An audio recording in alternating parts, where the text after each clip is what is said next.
Hello ladies and gentlemen, and welcome to the Openshaw Shield live from Northern Tasmania Croquet Centre, St Leonards, for the World Croquet Federation PFC Mallets Golf Croquet World Teams Championships. This is semi-final match number 3. This matchup is between Malcolm Fletcher taking on Coloured Camel, and the players are just having a bit of a practice, a bit of a warm-up at the moment.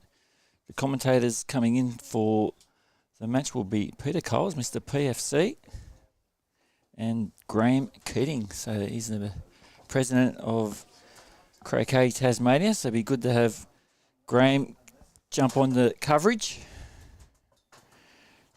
As you can see in the image there, the players are just having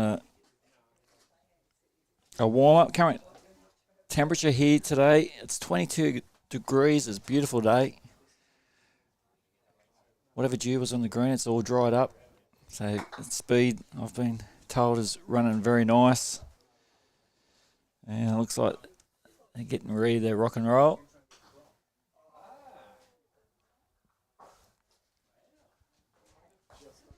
Shout out to all our sponsors and partners for the event.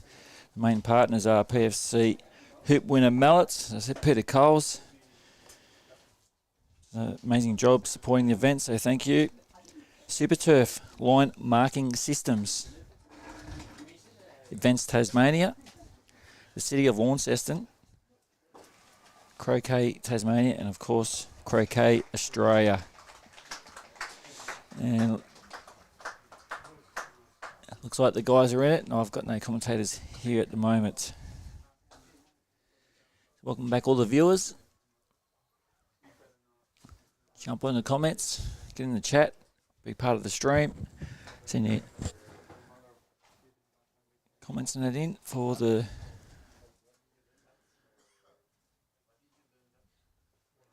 commentators when they come in.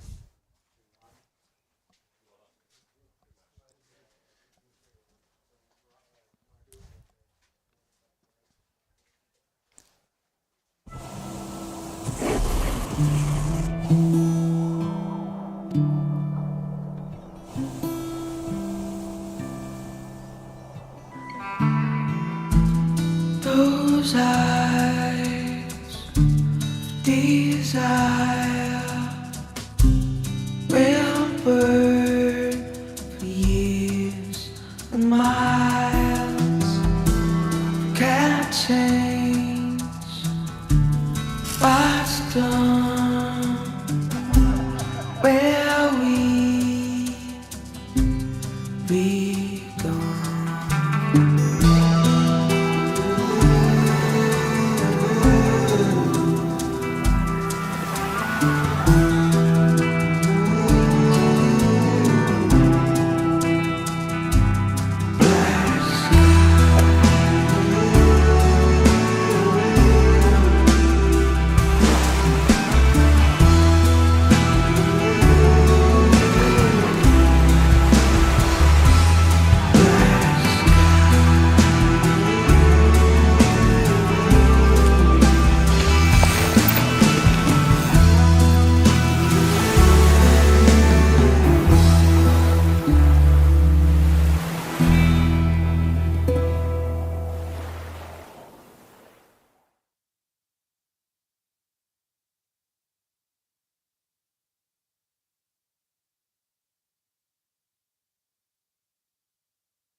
Okay, so the players are still just Players are still just doing their bit of a warm-up. They're about to get into it. The commentators are still waiting on them.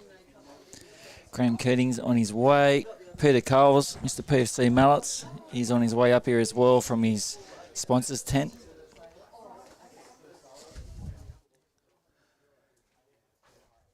Oh, here he comes. Comes Mr. PFC Mallets. You jump in there, mate. Number 2. This one? No, this one. No, this one. Okay. Because I want to get out there to watch.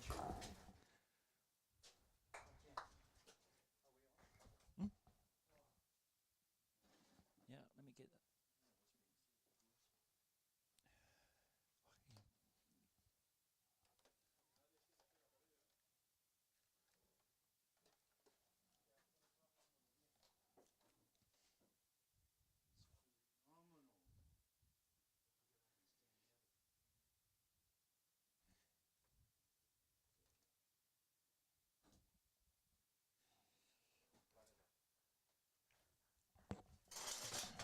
Well, looks like we're into it. And it's Egypt with the red balls. And I'll turn your mic on and welcome. Away you go. It's all up to you. Lovely to be here. Someone else be coming? Yes, Graham Keating. Okay, Egypt. Egypt and... Australia. Oh, heavens above. What a good... Oh, you'll see some... Malcolm Fletcher and Khalid Kamal. Okay, you're going to see some croquet to die for. This will be unbelievable. We've had the most fabulous weather. You've probably been told many times, so I'll tell you again. We had, early this morning, we had a little bit of overcast, but that's cleared. We've seen balls hit like cannonballs by a number of people. And we could be seeing pretty much of the same in this match. Hopefully it'll go for 3 games because it'll be most entertaining. Currently they're just having a bit of a warm-up. They're tapping in the, as you can see to the on the left-hand side there, they're tapping in the hoops. I think they've started.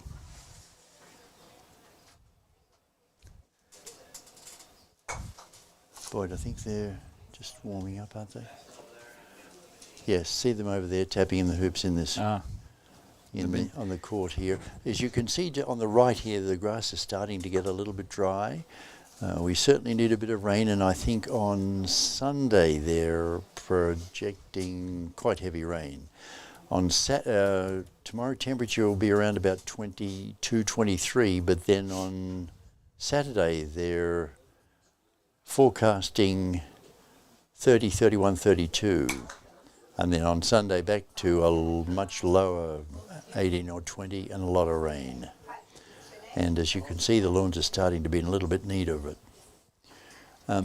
What's wonderful is that quite some time ago, I'm talking now around, we're on the 2nd month, about 7 months ago, these lawns were very dry and that had a very unfortunate weather program around them, which caused them not to spurt forward when winter had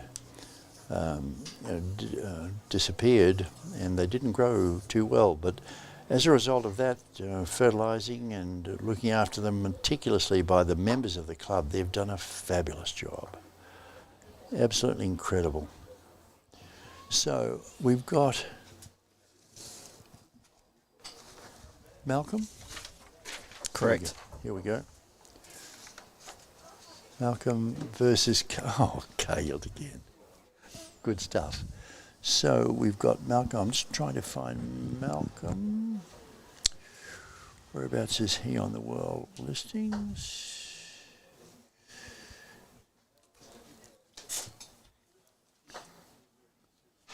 I'm looking for Fletcher's. There's Greg.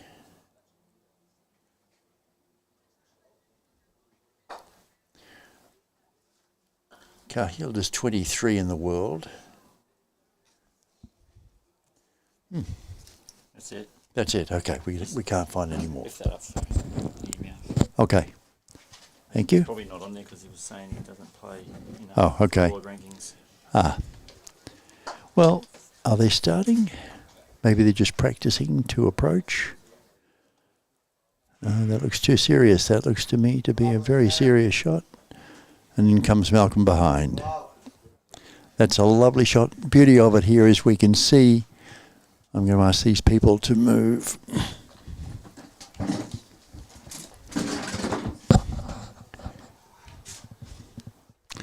Okay, I'm standing now and I can actually see the shot. That would be no more than 6 feet out, directly behind the hoop. That was a beautiful approach.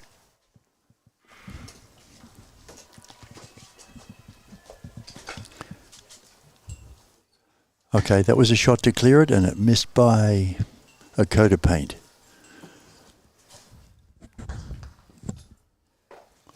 Okay, they've actually running across now court number 1 to retrieve the ball, and it's being handed back. So Cahill's now going to present his second ball, his black ball, and we'll just see where that stops.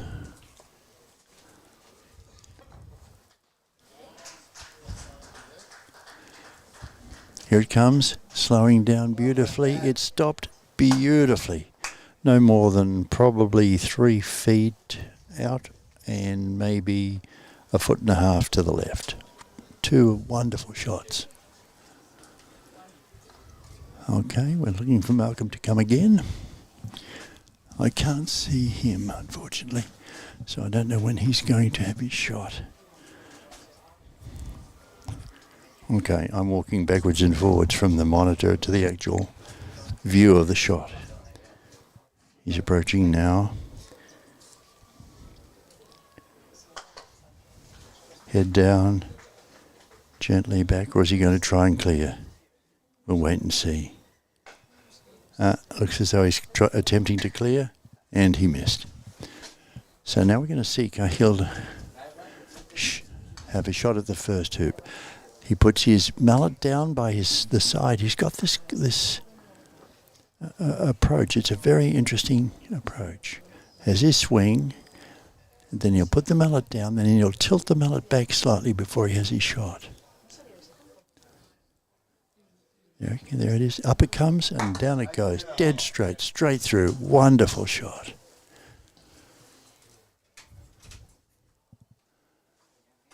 Okay.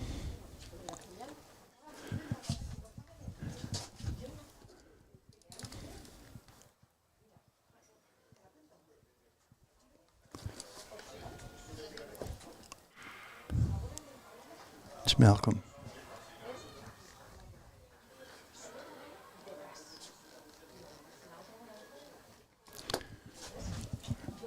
Okay, Malcolm's now taking his time, putting the mallet down, getting his feet just right. And now watch his head. This is going to be very interesting. Head hardly moves.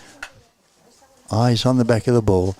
And the more you watch the back of the ball, for those people who are watching who are just relatively new, it makes an enormous amount of difference to getting the distance just right and the accuracy. But it's terribly hard to do when you're learning. Watching the back of the ball seems to be what it's all about. Now, did you notice Cahill hardly tilted the mallet at all? And look at his lovely approach shot. Beautiful shot. He's going to have to clear red because red's in a very dangerous position for him. The first 4 balls, I would have thought that ball might have been a little bit light, but look at it run. The lawn's running beautifully. Okay, so now Cahill's going to have a look, looking at the lawn to see if there's anything there to impede the travel of the mallet. Walks slowly up. Now there's that mallet down beside. See, there's put just down there is right there. That's an interesting habit that he has. I'm not too sure why he does it. As his swing starts to feel comfortable, and when he has his shot, he rests on the outside of his shoes. tilts it back, back, and bang. Wonderful. You'll hear the Egyptians complimenting him. Come in, Greg.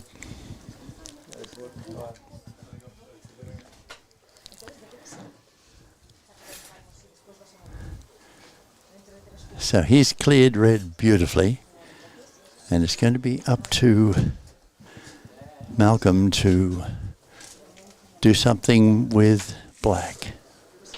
We'll see how he goes. Let's have a look. Can we see him? Here he comes.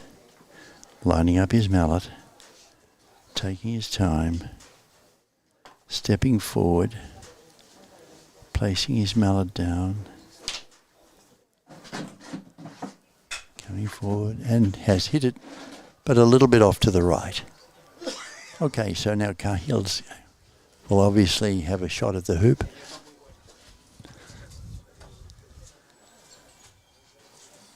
Begonia, just a little bit. Thank you.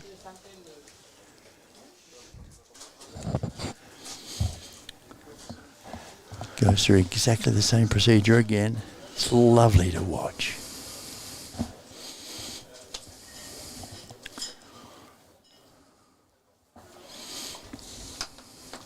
Excuse me.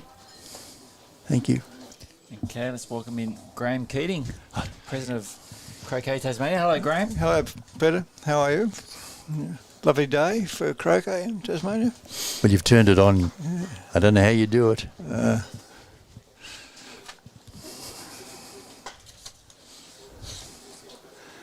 Going to have his shot right now. Lovely swing. Mallet down. Tilts it back. Bang, straight through.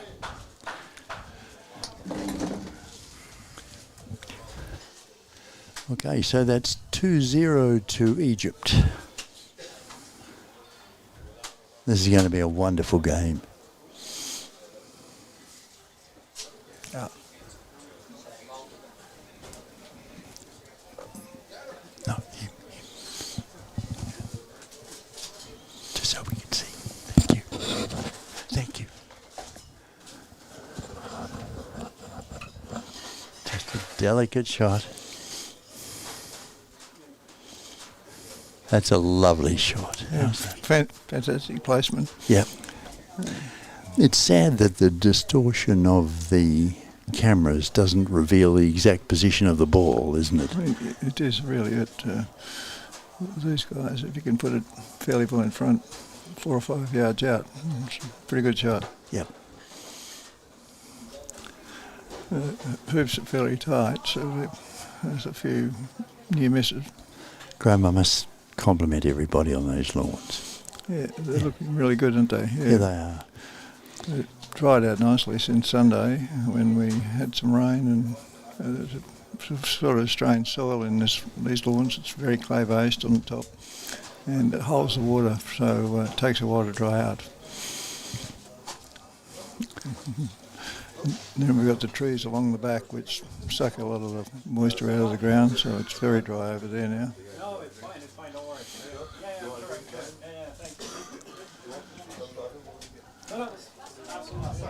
There's pretty good approaches. Yeah.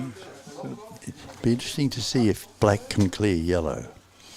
Yellow's certain. No, he's not. He's going to try and block. Yep, and that's what he's done. No, bad luck. But now Malcolm has to have a shot at the hoop.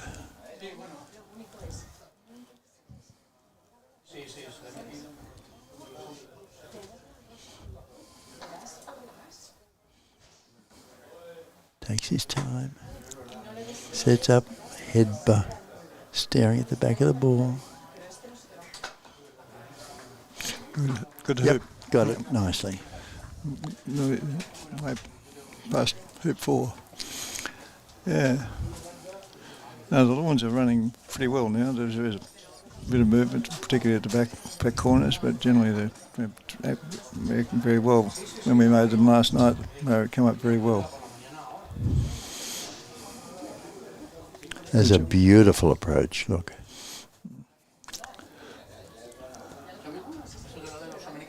For men that can hit the ball so hard, they can also be so delicate, can't they? They can, yeah. Well, Incredible. half this game's good placement, basically. Yep. Yeah. And some interesting positioning.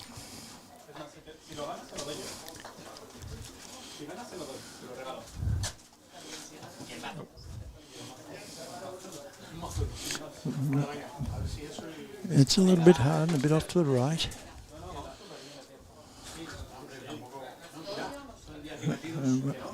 Malcolm's behind the hoop, so he's approaching from the boundary. Behind hoop 4.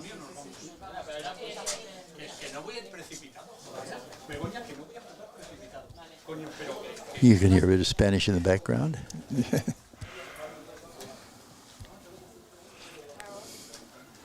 Okay, so now Malcolm's going to have to try and clear something, do you think? I think he will, yeah. Oh, he's certainly not too far away. Ah, blue. That's a solid hit. And he got yellow beautifully. I think it's blue. Blue with yellow, yeah.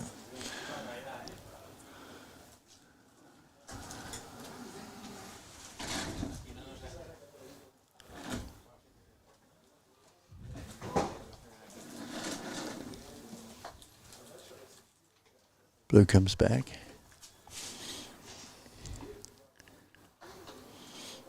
Has he blocked red? Oh, it's pretty close. Yeah, I think you can see the hoop. Yep. What's he going to do? Shoot the hoop? Shoot the hoop. Got no choice. Hmm. No, it's not going to. No, he's going to clear maybe. Hmm. That's interesting because look where black is. Hmm. Does a stop shot. There you go. Right over to black. Yeah. That's not what I would have done at all. I think I would have taken my chances, wouldn't you? Oh, well, yeah.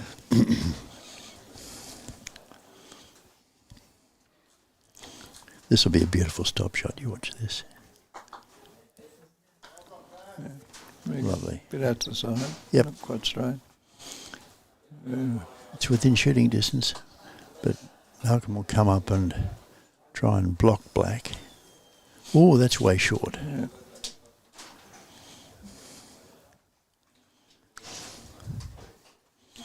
Yes.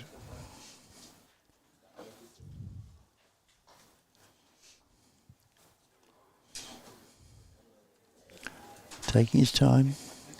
Cahill's just very cool character. I think they all are. Yeah. I'll see if I can get the bios too. I read a couple out yesterday and they were very interesting.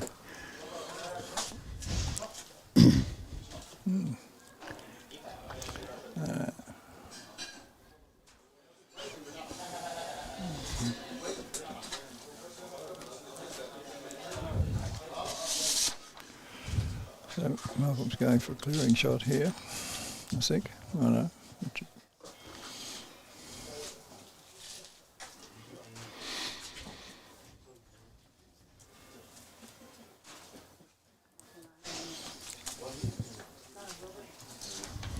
Yes, I think he's going to clear. Aim to clear.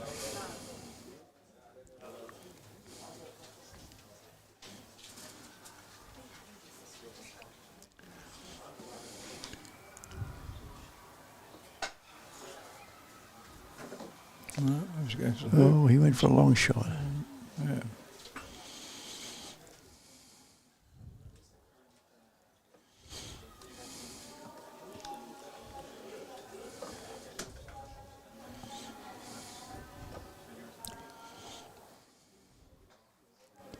I must compliment the referees. They're doing a wonderful job.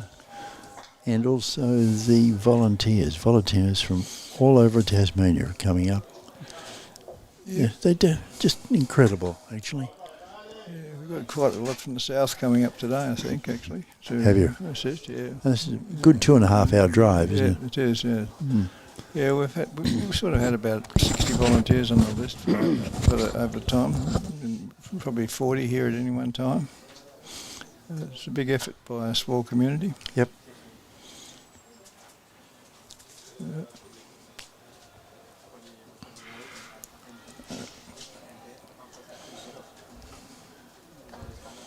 Another clearing shot. Yeah, he's got to do that. It's a real danger for him, isn't it? Mm.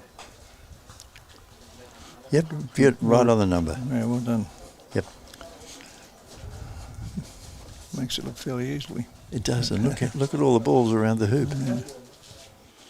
Absolutely none. They've cleared everything right away. I haven't had the opportunity yet to see either the Australian or Egyptian side really play. I've been sort of scoring on most of the outside lawns. I did see the Americans playing the doubles on the first day, but apart from that, I've been mainly watching South Africa, Spain, and I watched England this morning. Yep. Play. They were certainly fairly dominant in the games I watched.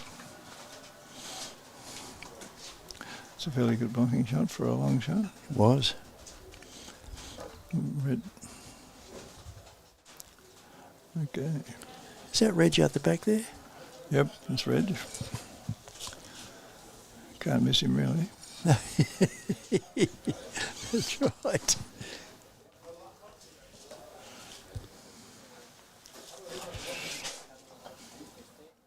Oh, this is interesting. The yellow's going to have to try and clear blue. We watched Cahill yesterday, didn't we? And the day before. Yeah, he seems to be on a lot of them.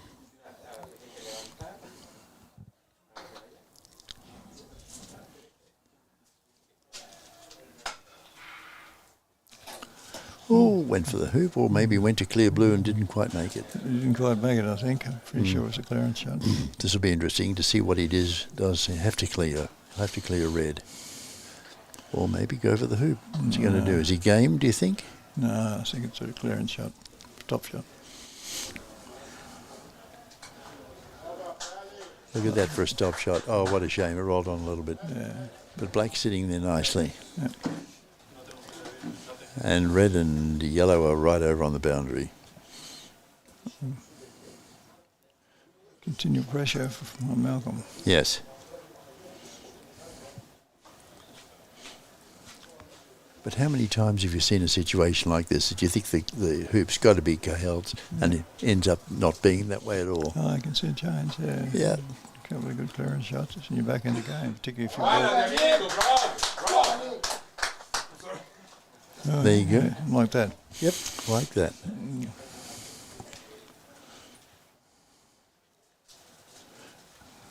You'll bring it up again. Lots of patience.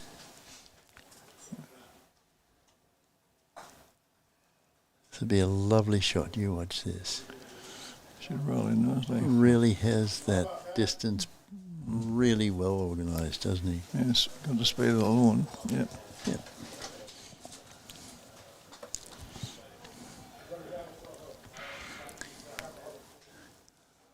There's so many players here,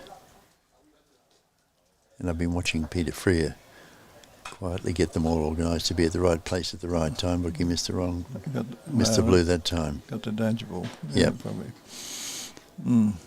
Peter's doing a fabulous job. Yes, I was sort of responsible for getting Peter down to do that job because I felt he was probably one of the only ones in Australia that could probably handle a thing like this. Thank you. Yeah, it's a big job. Just quiet, gentle, lovely fella. Actually, Peter's staying in a Airbnb with myself and my partner and one of the referees, and it's amazing the work he does outside what you see here. That's handy. So he goes either going for the hoop or a clearance. Might get it. Now, this is a bit important. You know, I get the feeling that Malcolm just might get through.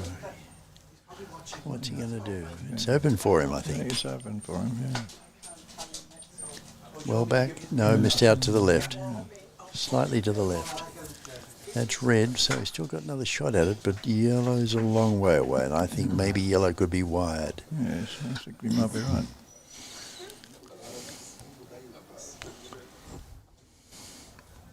So Cahill's going up to have a look at the line. We could be, the hoop could be in the way as well. So it might be a difficult shot. Impossible shot, maybe. Stray ball going across the line from next door. Liz Fleming's keeping her eye on everybody, doing a fabulous job. She really is. Yeah, I was talking to Liz yesterday actually during a break, and she was fairly impressed with the local referees that have offered their services here. Yep.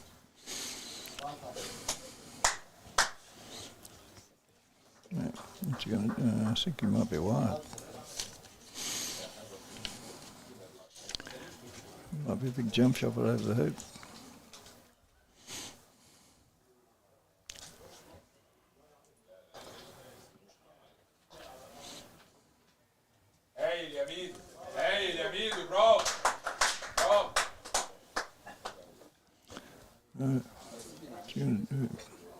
So Malcolm's taking his time. He's got a lot on this. Cahill's just sitting out there beautifully, only a few feet out from the hoop.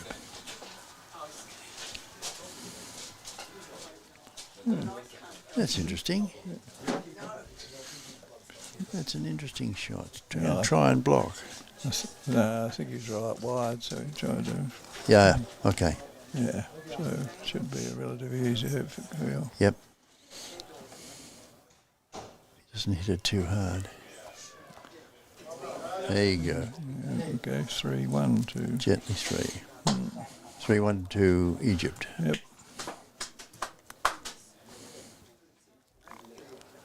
These next two hoops are very important, particularly for Malcolm, as we get back in the game.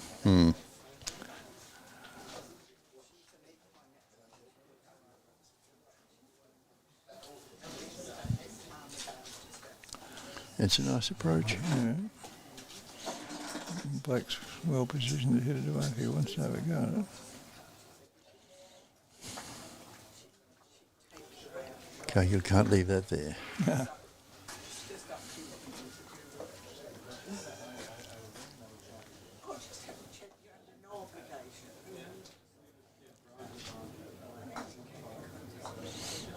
It's a beautiful shot. Yeah, not quite in the middle, so it's probably Red's in a better position than Black, actually. Yep.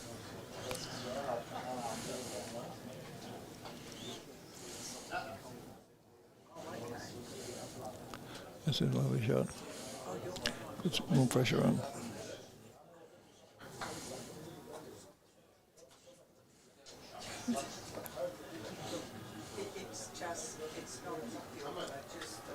That's okay. They block Black from hitting yellow. Very close, but hard to see. Found it.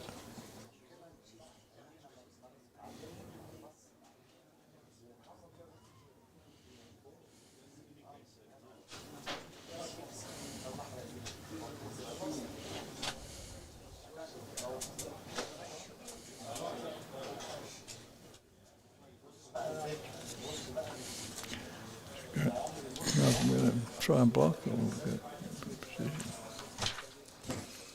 Yeah, Black's blocked from yellow. And then low.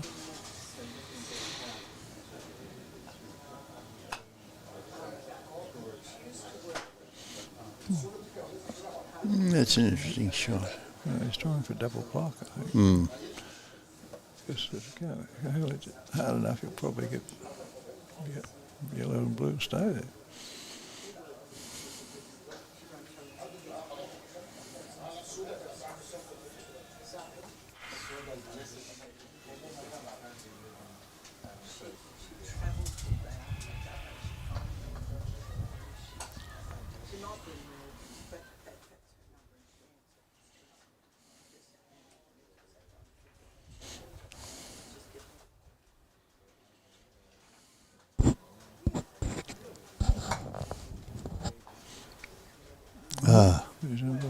Just kiss blue. Yeah. Well, can get good follow through. Get up to hip 6. He might get back in the game.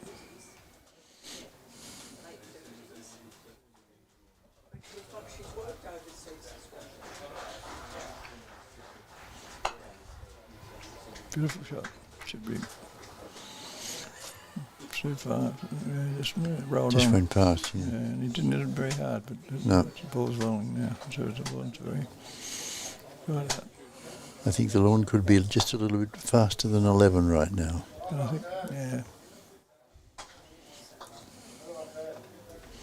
Turn it around. Just a little bit. Not in, certainly not wide from yellow. No.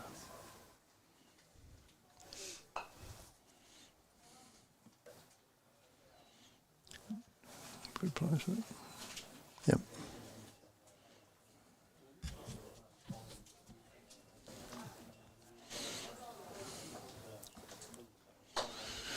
Seems like better. We've got some hotter weather coming. Saturday is supposed to be 30 degrees centigrade on Saturday, but unfortunately there's rain predicted on Sunday, which Yeah. is a bit unfortunate. Yep. Yeah, but that could change. Tasmania's weather, because it's an island, it can change significantly overnight.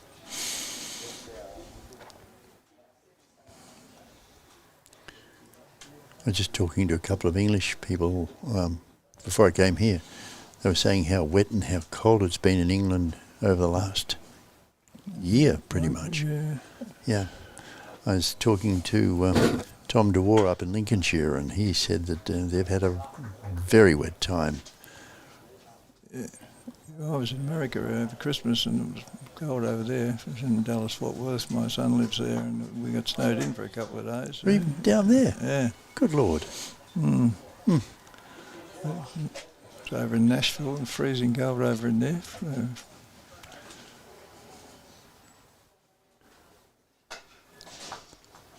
Oh, yes, you Yeah, got got both. both. Oh, what a shame it bounced off.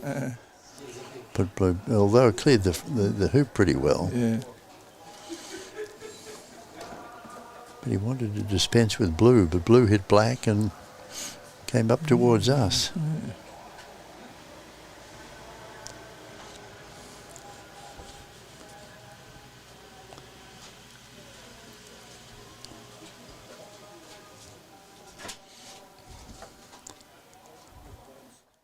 I was talking to Richard Carline down in Southwick a little while ago, and they were saying they were very, very wet as well. Okay. Hmm.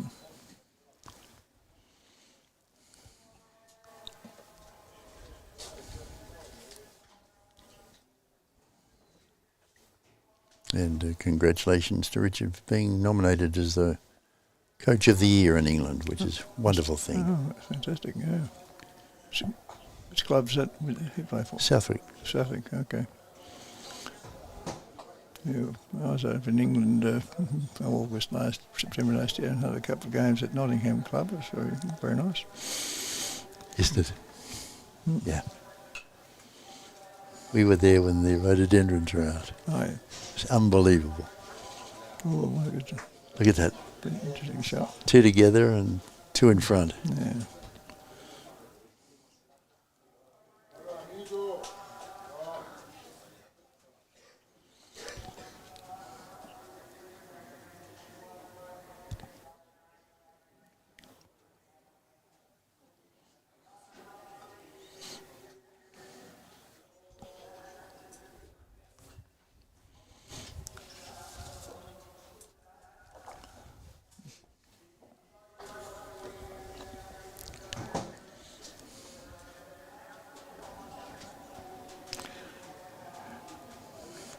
Couldn't possibly have this event without our partners, PFC Mallets, Super Turf, line marking systems, Croquet Tasmania, Bench Tasmania, and the City of Launceston. We've had great support from all those people, and it's fantastic. I've sort of had the job of being treasurer of the subcommittee, or the committee that organised this event, and we had a great response from people who were prepared to help us out, so it was good. We also had the suggestion that we have a secret auction for raise of funds, and I didn't expect to raise anything like we did. We finished up raising $15,900 just through really the support of the local community, which was a fantastic effort. That's unbelievable, isn't it? Yeah. So So with our partners, as well as that and some other things we got, it's hopefully it'll turn out fine. It was a big job to raise the amount of money we needed. I have to mention that Croquet Australia did assist towards this live streaming as well, so that was very helpful as well.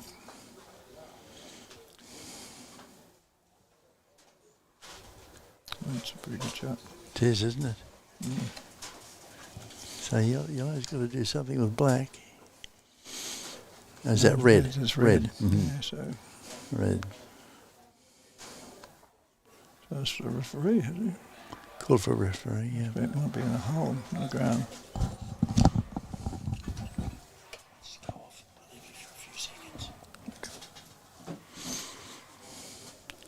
There are a few holes around the hoops, but, jumps when the grass was a bit wetter. The lawn was a bit wetter on the weekend and early in the games, and it's created a few minor issues.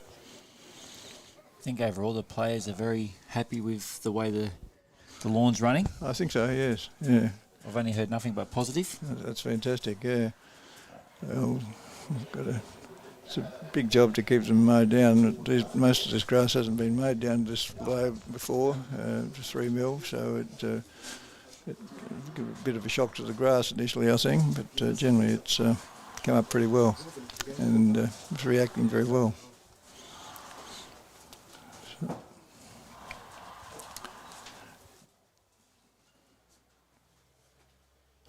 Two volunteers, and this is volunteer labour, look after all these lawns.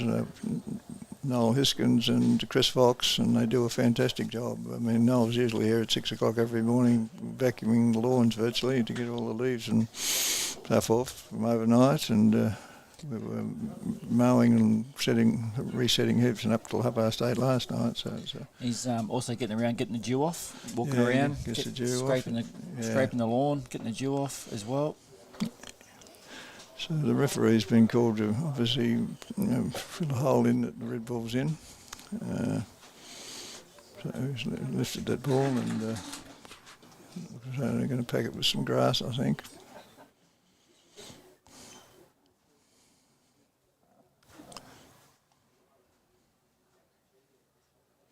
Very delicate job. Tap it down with a mallet.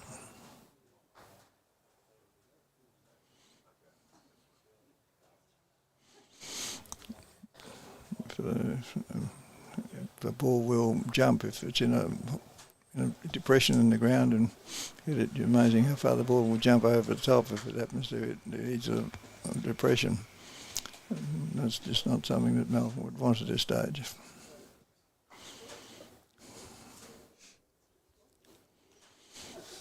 So it's repaired to Malcolm's satisfaction, so on with the game. Stop shot here.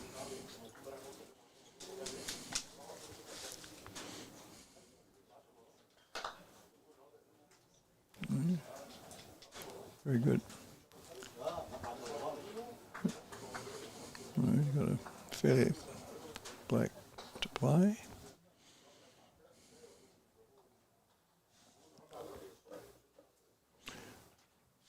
The north boundary.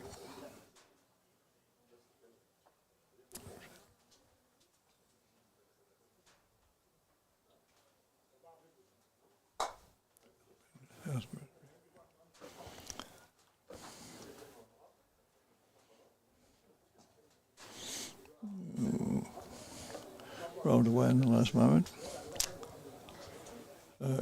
Clearance shot from yellow onto blue from about 10 yards maybe.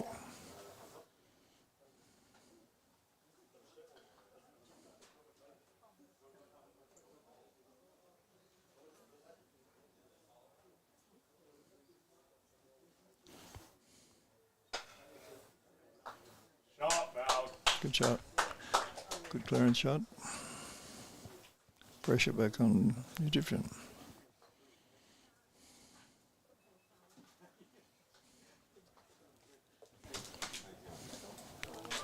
Big clearance shot coming up here.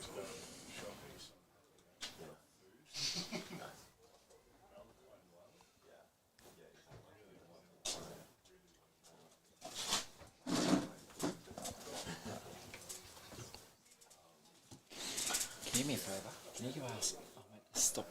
Just move from the camera for me. That camera on the right. Moving away from it. Yeah, number 3. You know when I'm tied to the pole? Yeah, just remind him about it being there. Yeah.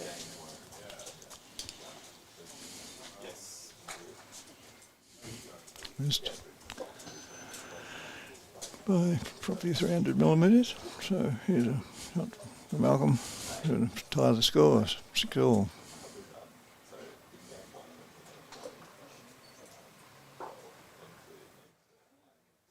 3-all, sorry.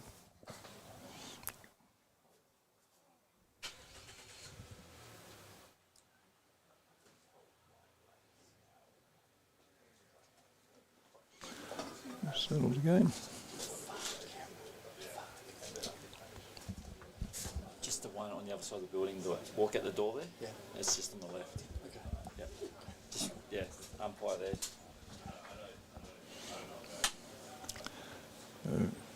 Lining up.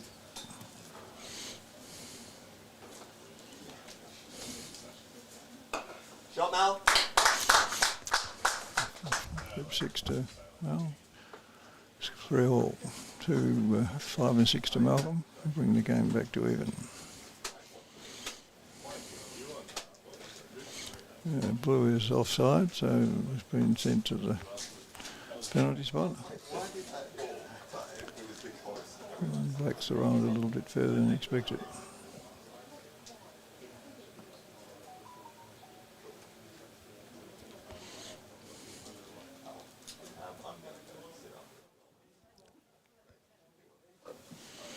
So,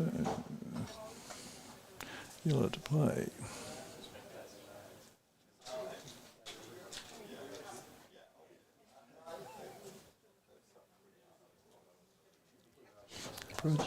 Broad shot for Malcolm.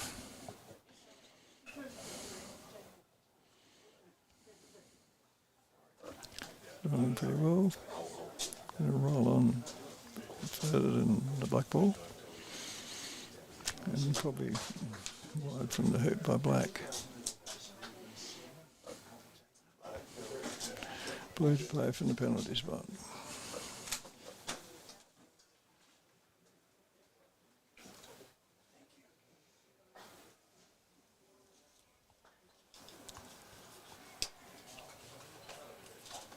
Thank you.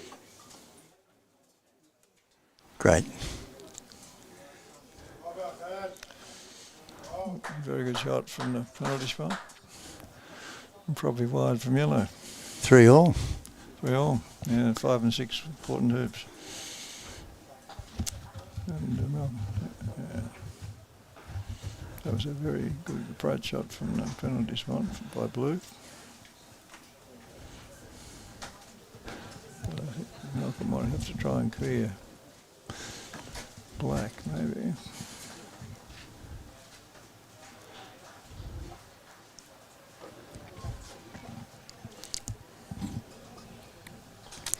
Take your time there.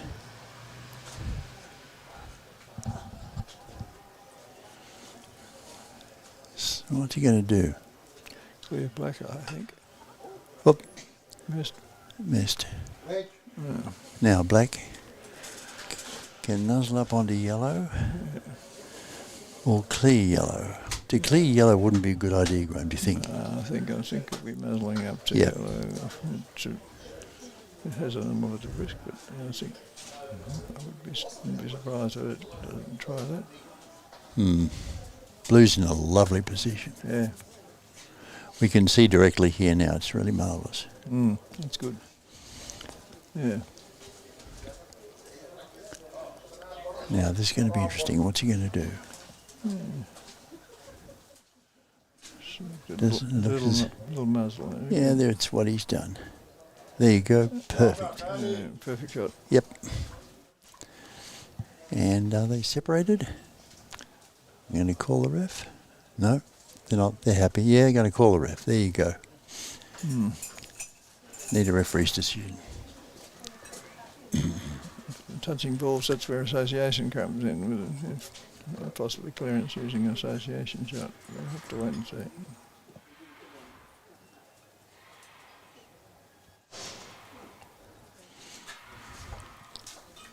The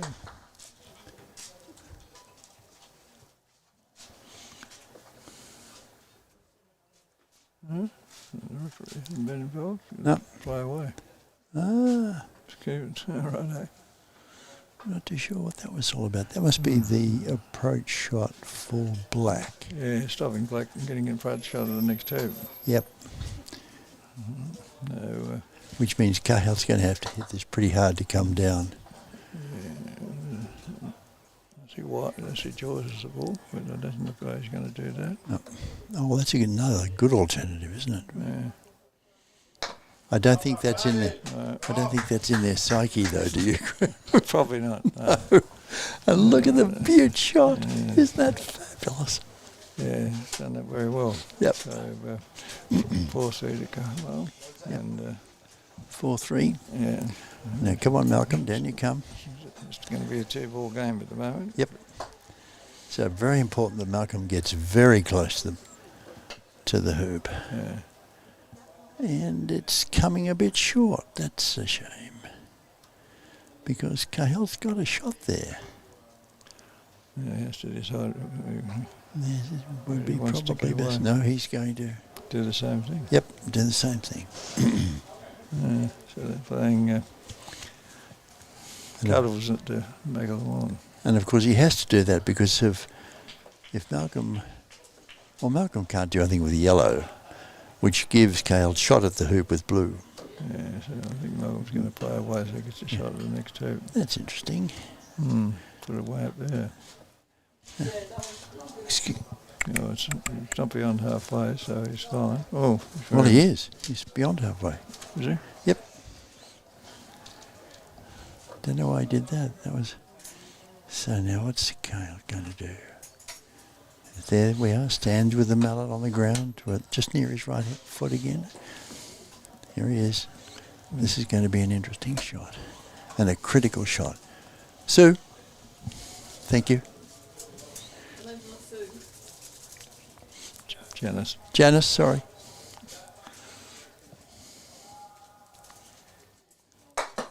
No, bounced away. No result.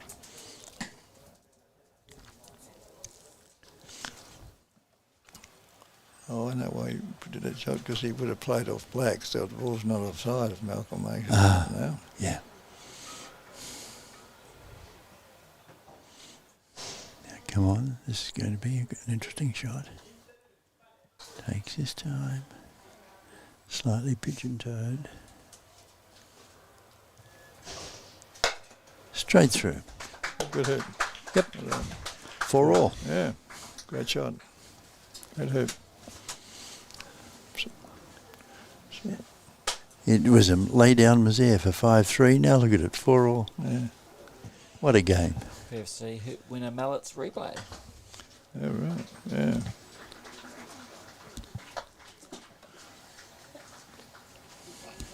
So Cahill's approach shot. And, Lovely shot. Look at that pulling up. Beautiful. to hoop 9. Yep. Good position.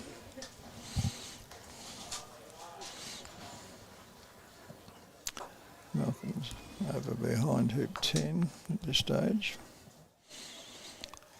Quite legally. Yeah. Oh, he is behind. That's a shame. Well, it looks that way from here. But it may Let me not have a be. look. He might have a slight passage to one side.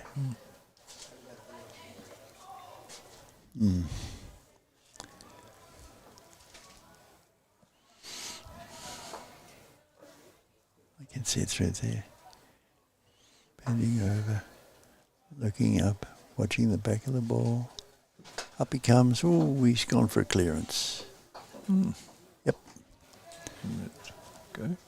That's a long clearance. The ball bounces off the building and comes back. He probably doesn't lose much by that, because if he hit blank, fair enough. He missed it. He's got to still behind it in the right place to have a go. Yep. Shot at the hoop. Yep.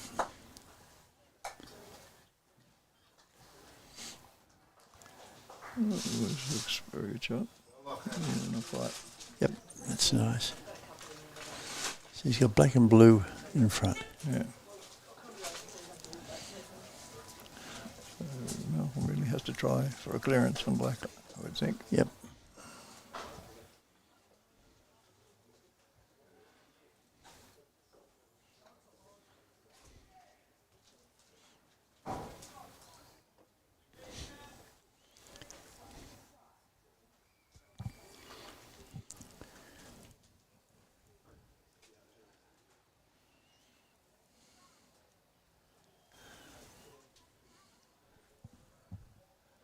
Can't see.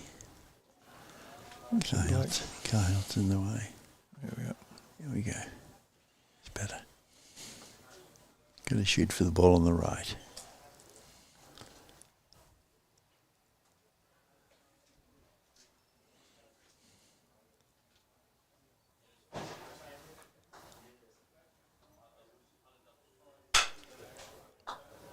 Bang on. Beautiful clearance, right in the middle. Yep.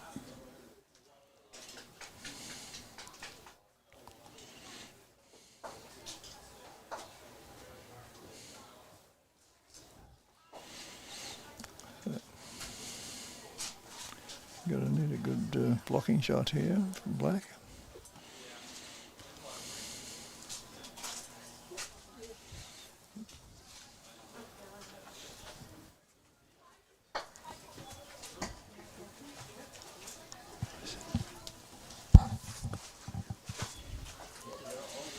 There we go. Yeah, he's done it. No, but still in a good position. Yeah, I wouldn't be surprised. Yellow's slightly, yeah, it's probably yellow's open to yellow. Yep. Just went past just a little bit. No breeze at all. Dead calm. How content's that? Beautiful. Yep. Beautiful hoop. Lovely shot from the hoop. Yeah, so Yep. Malcolm plays 5-4. Yep.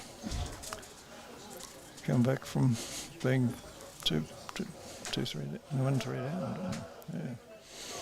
Yeah, it did. Yeah.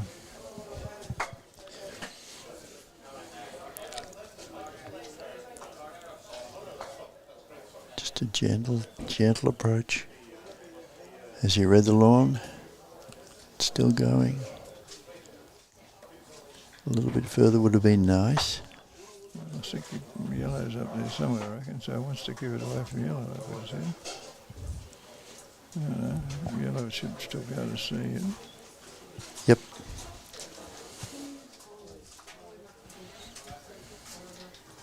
So Malcolm's feeling very happy there with yellow where it is. Yeah.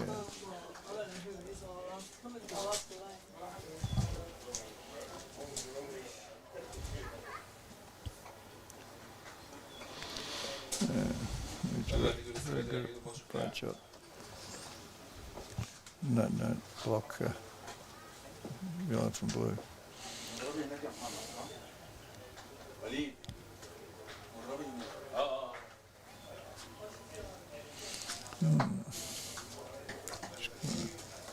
It's a bit long, isn't it? A bit hard to tell. Actually, it's off a little bit to the right, but it's in scoring position. Okay. Here comes black, coming straight in. Absolutely lovely. So blue's in a lovely position. Black can clear red, depending what yellow does. Yellow would have to try and clear black, I think. I think blue, because blue's the next step. So But I don't think yellow can see blue. maybe not. Maybe not. Yes, it can. Let me just stand up. Can. Oh, it can. Yeah. Aha. There's a sticker on the window and I can't see. See on the TV screen. Oh, can you? Good. Oh, yeah. Through the two. What a shame. What a shame. That's so frustrating, isn't it? Yeah. You see it so often too, Oh, yeah. don't you? Set up the goalpost and you can easily go through the middle, yes. Yeah.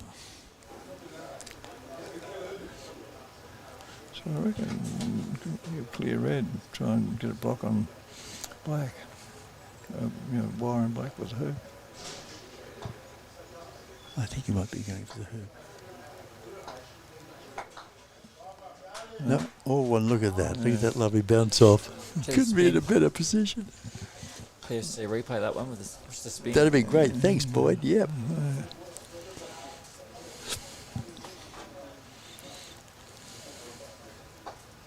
Yeah, beautiful bounce off the hoop. It did. If he played for that, he did it very well. Yeah.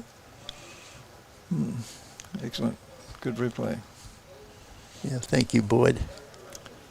Yeah. You're pounding absolutely beautifully on some of these shots.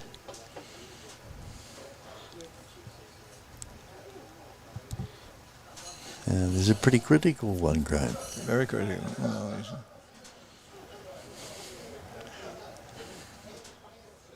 Malcolm's good at these long clearances.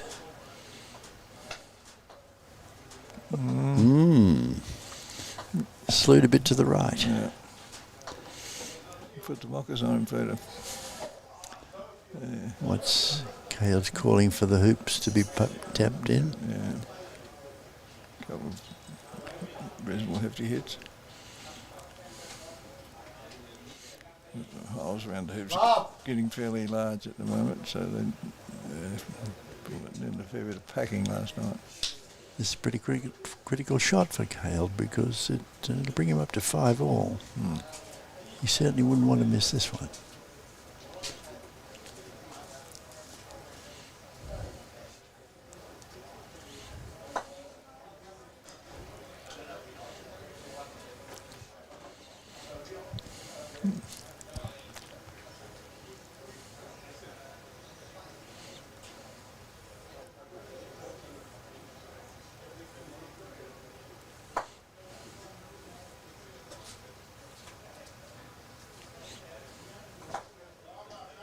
Beautiful hoop. Straight through. 5-all.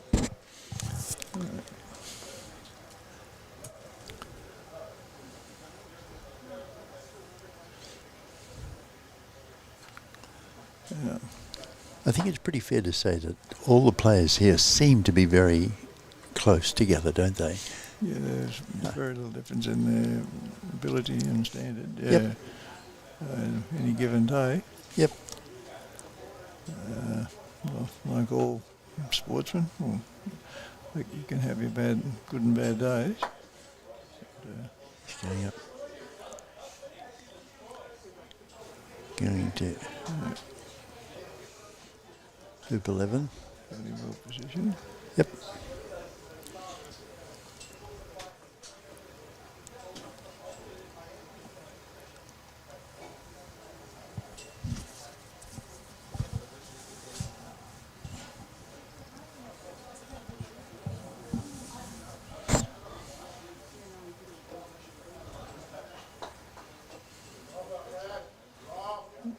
Very good.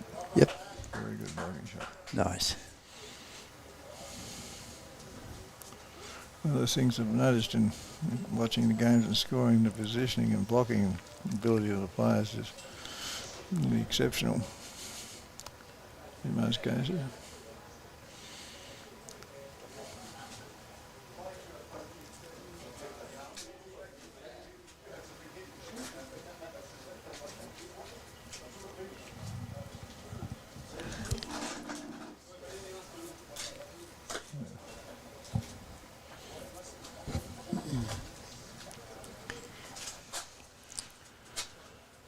It has to make the decision where to go for a placement shot or a knock away.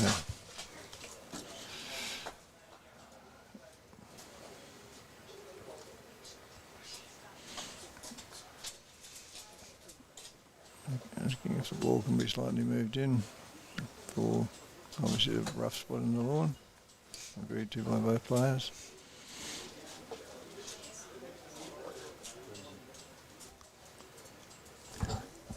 Thanks, Boyd. Blues is in a fabulous position.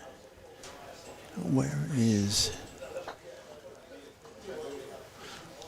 Black? Black's behind hoop Black's 10. coming I'm up. bounded behind hoop 10. Yep. Gonna probably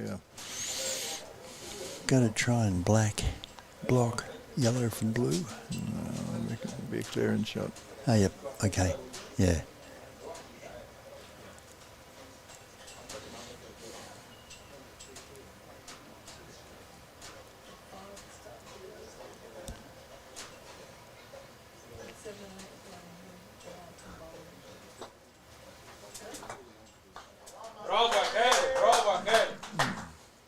Yep, fairway away too. Not quite. Done well. No, thanks for that comment, Lynn. Lynn's on the comments, and Jenny as well. Yeah, Enjoying the coverage. Thank you. yeah, Lynn's one of our members at Sandy Bay. Yeah, she's Hi Jenny, Pete Coles. Good to see you. Having a look.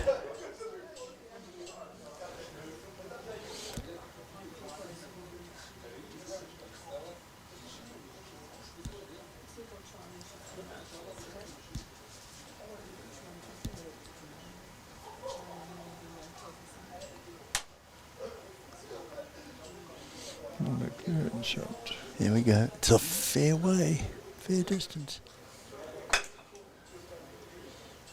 Ooh, just missed. I should also say we're missing you, Jenny.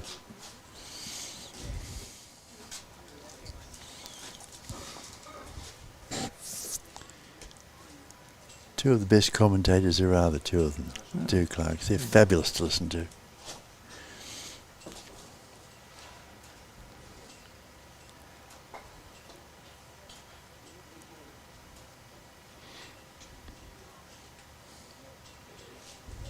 So, crucial shot here. Hoop. Caleb. Would love to get it down there. Hoop 12.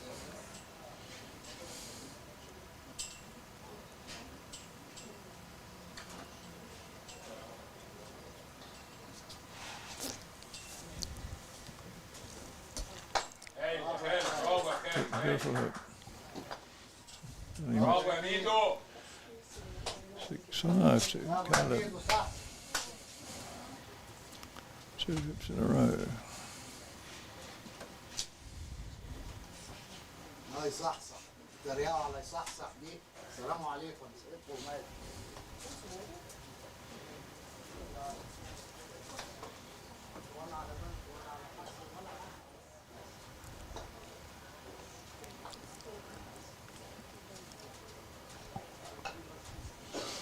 Great shot from Malcolm. Oops.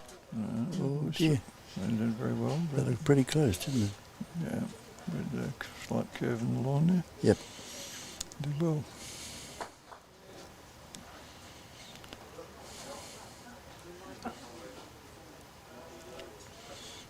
So this is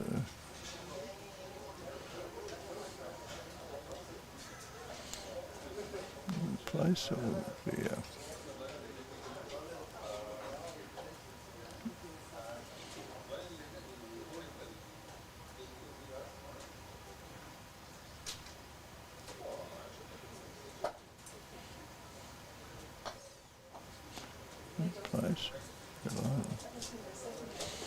Blue for a clearance.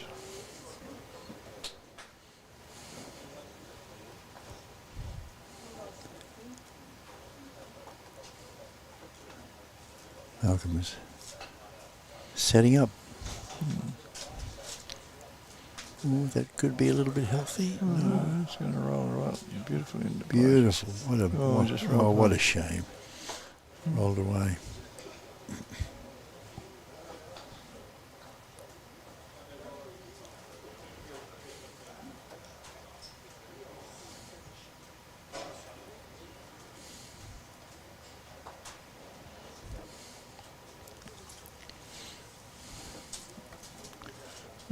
Maybe that's what, yeah, they might be blocking blue and black, red. That's possibly what he was aiming for.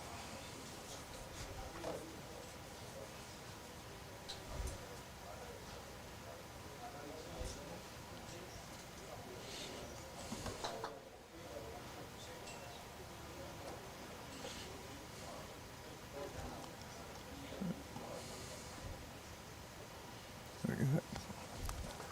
Big clearance shot.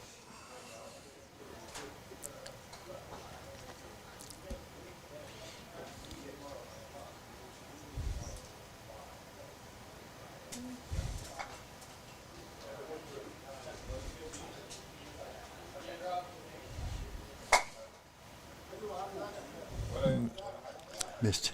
Yep.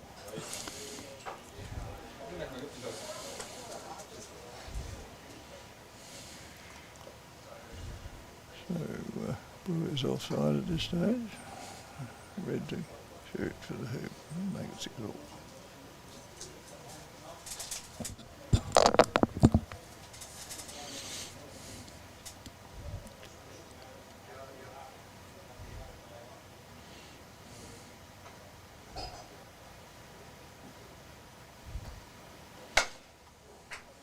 Beautiful shot, 6 all. Blue is offside.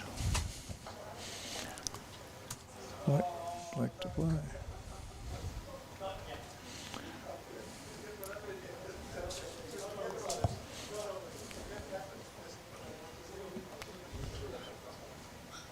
Placement very critical with the shot.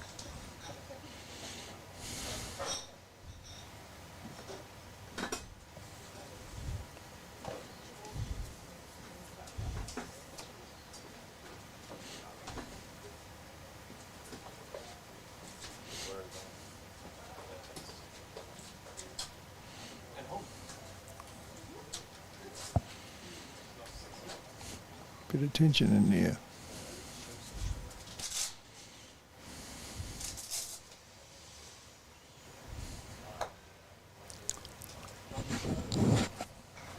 Right now, very good line, very good pace. Just enough run. Lovely, Yeah, beautiful. lovely shot. Think,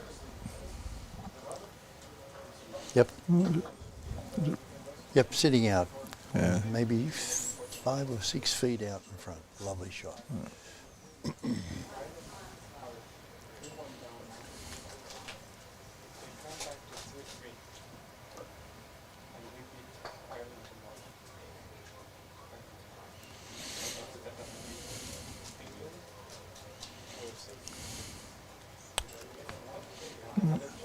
Seems very good shot. It's a clearance shot by Malcolm.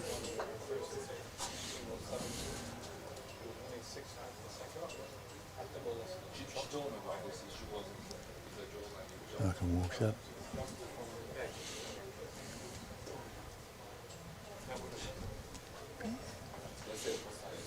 Excuse me.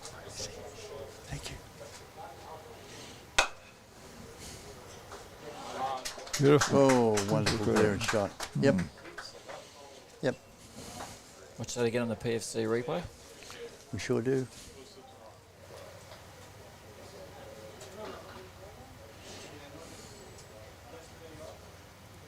Yep. Almost slap bang in the middle. Yeah, it's very good clearance.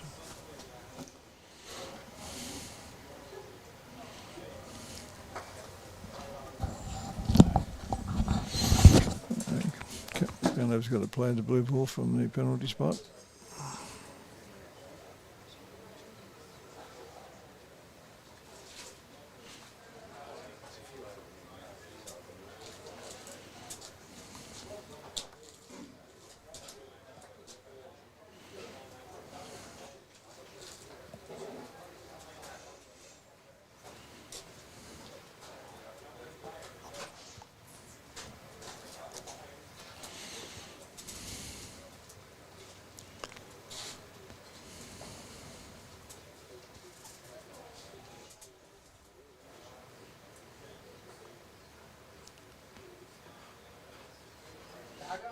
Changed his mind. Oh,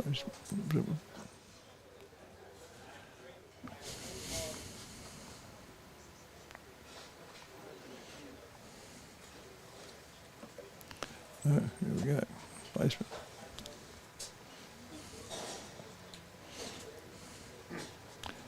There are a few wasps in that area of the lawn, so you may have a wasp chasing around.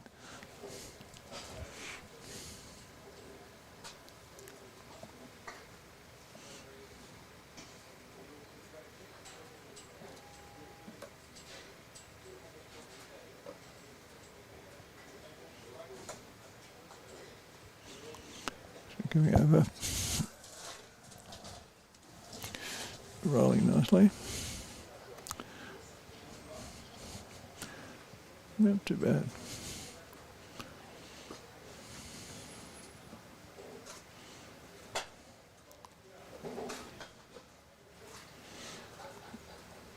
the red ball. Beautiful position.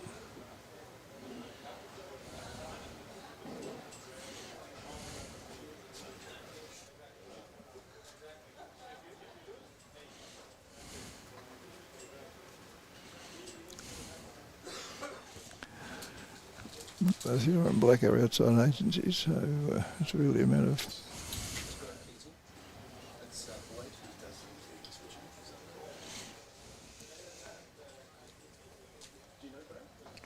no.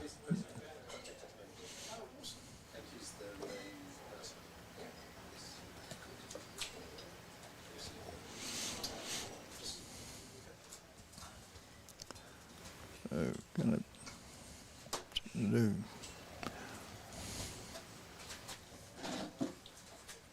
Could be us iron up a shot, you reckon, maybe?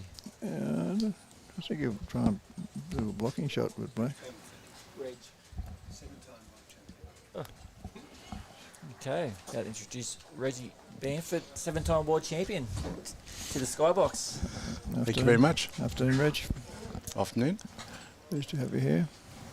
Thank you. Yeah, Yeah, some hard work out there. there is. It's pretty hot out there.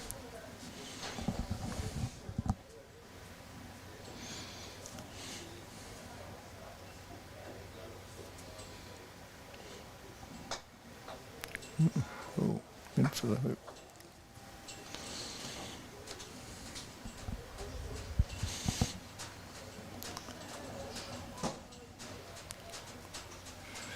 Clearance shot by Greg.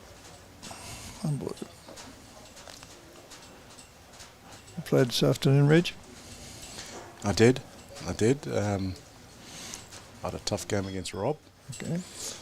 and I managed to come through in 2. Yeah, well done.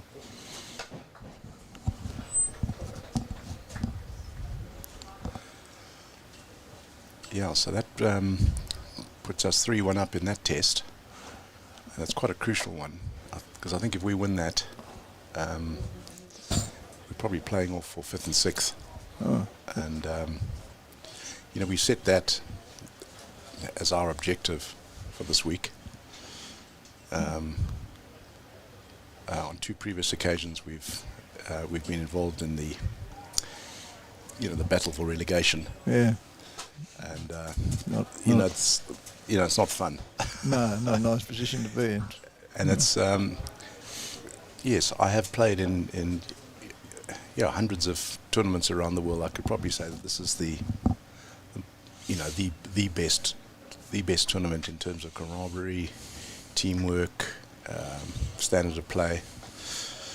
You know, so to be shunted down to the 2nd tier, and it takes 8 years to come back. Yeah. Yes, I know. That's something to be avoided. Mm. So, just give me a quick summary of what's happening here in this game and in this match in particular. And the reason I ask is because I've watched good shot. Because I watched 2 doubles games, and I think the Aussies went down in both.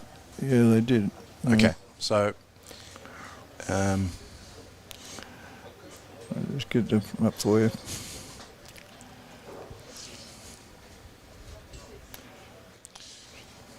It's correct. Australia lost both. Yeah. okay, so it's probably fair to say it's against the run of play. Yeah. But did Rob win? Yeah, Robert won his Okay. singles, yeah. Okay. So it's 3 matches to 1. Yeah. So this is a fierce old test match. This. Yeah. Yes, and quite unlike the format of the plate, which we are now languishing in. This is just a straight test match, isn't it? Yeah, because it's a round robin. Yeah. Yeah. Oh no, this is No, just it's a straight test match, but the previous results come into at the end of the day to calculate the positions, as I understand it. Is that right? I'm not sure. I think we're going to have to rely on some of the comments here, because I'm not up to speed with the format of the main draw. And the reason was because I had no expectation of being anywhere near that. Oh, right, okay. Yeah. I do know the format of the plate, where we play single day test matches. Yeah. But I had thought that this was a 2-day test. It is, it's best of 13. Yeah. Okay. But I think I spoke to the tournament manager yesterday, and he indicated that results from the previous games all come into how it's calculated at the end of the day. But I'll go and get some confirmation of that. All right. Well, then maybe we should have a look at some of the commentary. I think I've got a question down the bottom. Okay. Here's a comment from Jenny Clark. I know I'm biased. But please can we have Chris back on commentary, missing the tactical insights. Well, Jenny, you know you're not going to get a lot of tactical insights from me, hey?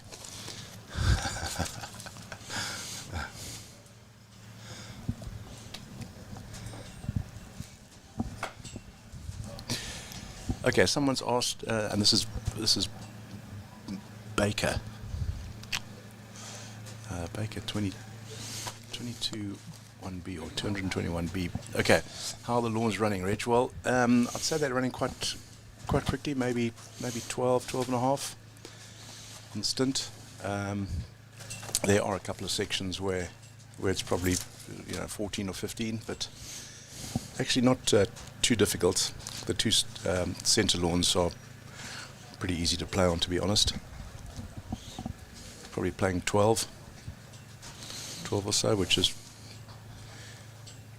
pretty ideal for this type of competition.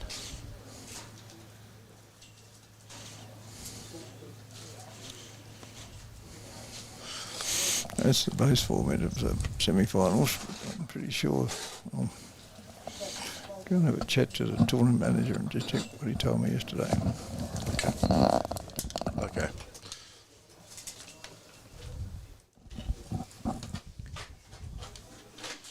Could be going for the game here.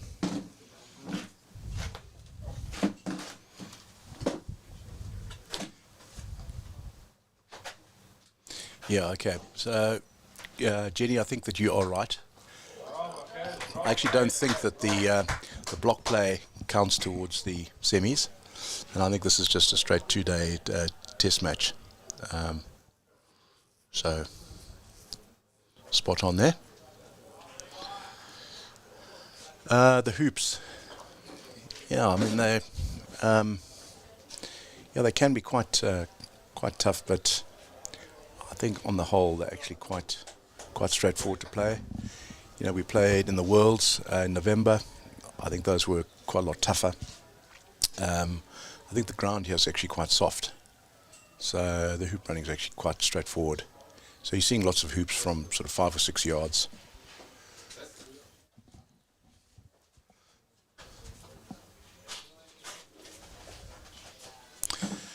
Addison Matthews, Reg, hope you're enjoying Australia. I'm loving Australia, and it's such a great privilege to be here. Thank you very much. How have you found the standard of play with all the nations? I think by common consensus amongst my team, we have noticed an appreciable improvement in the standard of play, to be honest. So, I was playing on court 1 this morning, and next door was old Ed Wilson, and he was playing. I think he was playing Mohamed Nasra, and I got kind of sucked into a slightly softer game, a slower game with Rob O'Donoghue, which I kind of did on purpose because I fancied my chances playing a slightly more touch game.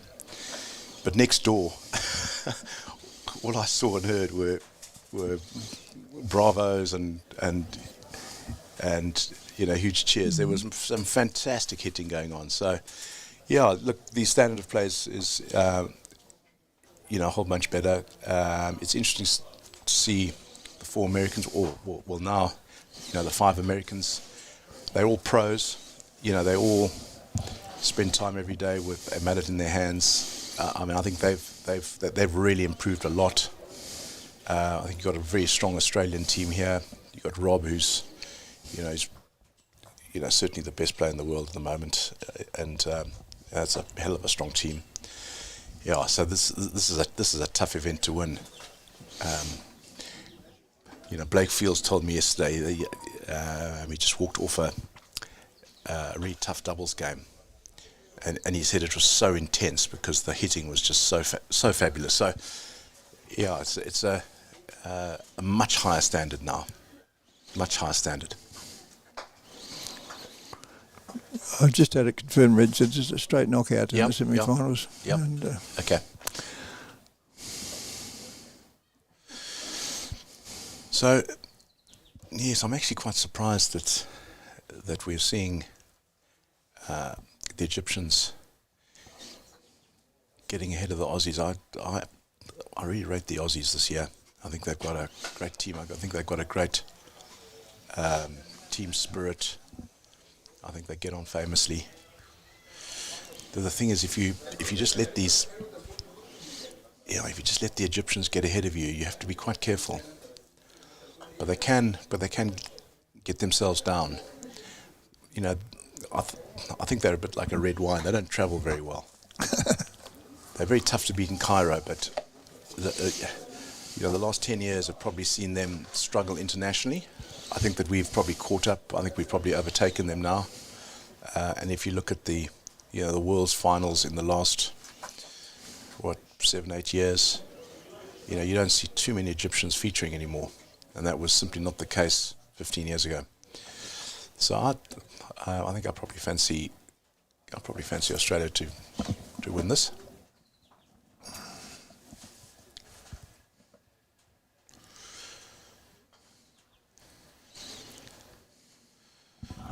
So, hoop 13, big hoop.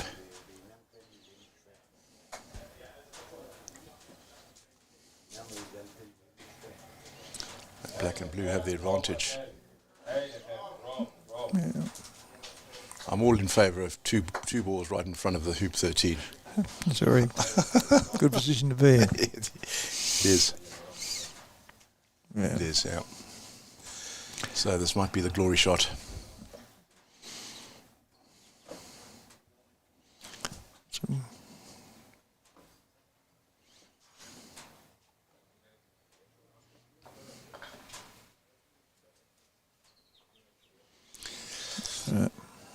Okay.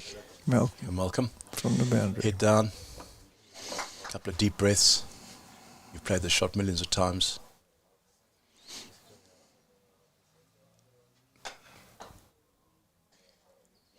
Yep. I think that missed. Missed the hoop totally, I think. Yeah. Yep. So, the three things that you want to avoid with moments like that are the three devils that sit on your left shoulder: scrutiny, consequence, and expectation.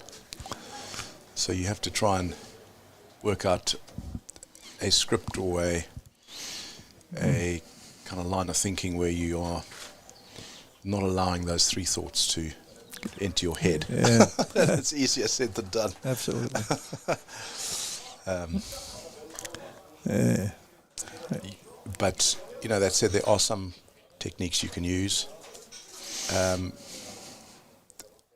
The principal one is to think of something positive, but that you are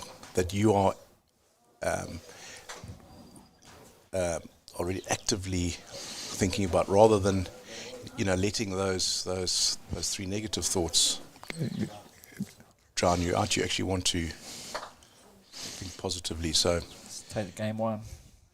So this is for game one for 7-6. I don't think he'll miss this one.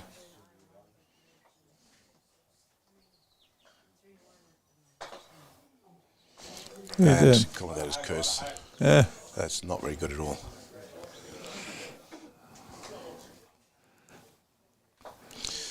Malcolm lives again. Absolutely. Like a lot of blocked blue. Blocked yellow from blue. So what is the state of croquet in Tasmania? Well, we have sort of 500 odd members, and we've consistently increased by a very small number every year, but because of the age demographics, we tend to lose members each year. Yeah. Unfortunately, we don't have a lot of younger members. playing the game. We have 11 clubs here in Tasmania. Okay. And while all clubs are pretty healthy, range from Sandy Bay, which has 110 members, down to Royal Park that probably has 22. Okay. Some of the clubs, more particularly Royal Park, are a very social club where there's a lot more competitive spirit. Royal Park's a local club here in Launceston. Yep. Where the southern clubs, Eastern Shore, Newtown, Sandy Bay and Kingston are fairly competitive clubs. Okay. And we're getting there's a lot of interest in croquet, and we have various ways that like all clubs throughout the world to try and get new members. Yeah. Unfortunately, Sandy Bay, for instance, has only got 3 lawns, and when you've got 110 members on 3 lawns, it puts a bit of strain. And in terms of your state, good shot, Malcolm. Your state play. Do you guys, field a strong team? A reasonably strong team. Well, association croquet is unfortunately in the decline in Tasmania, as it is, I think, Australia-wide. Yep. Golf croquet, we're very competitive at the interstate series level, without ever winning it, but we're very competitive. Yeah, yeah.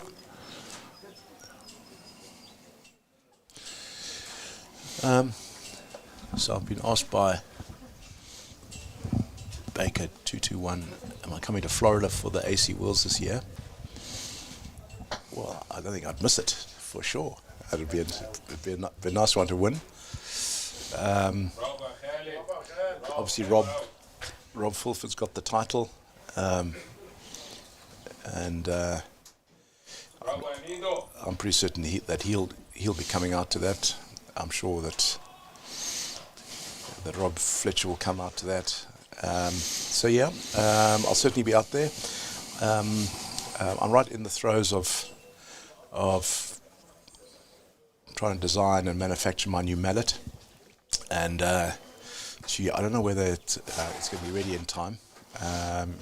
It's probably more suited to golf croquet, to be honest, but I will have to make a decision about whether it's a good mallet to play AC with, but I'll certainly be there. It's obviously a premier world event.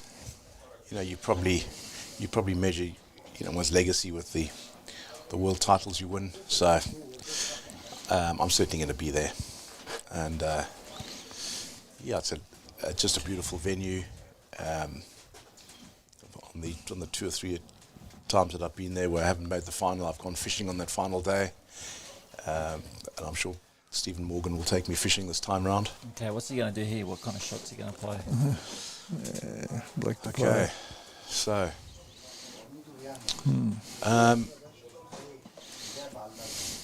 you can probably get rid of red. That's obviously one option. I can't quite see the angle. I don't think that he can run it, although he seems to be indicating that he might be going for it. They play positive. Yeah. Yeah, he's not going to die wondering. It's tough because it looks as if he has to leave yellow a shot. Bravo, amigo. Bravo. Because to put a block in, I think that's going to be quite tough.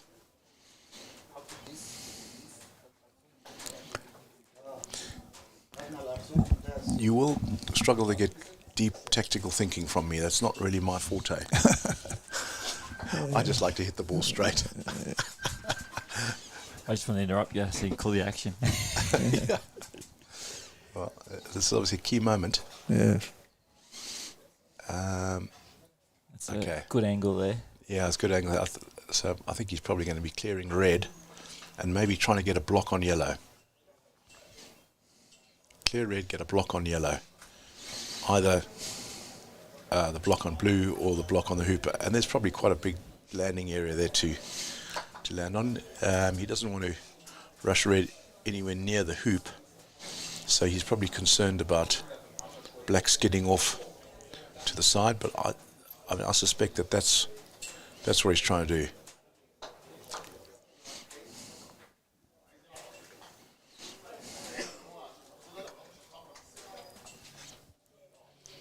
Okay, so that was not a good shot. He was, he hit it just too thin.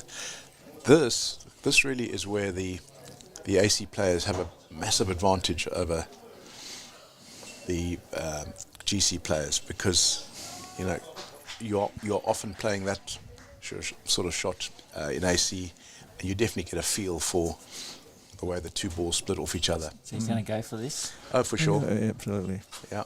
It's for the win of Yeah. game one. Because it's always in your hands. He's just quite rightly telling the Egyptians to keep quiet.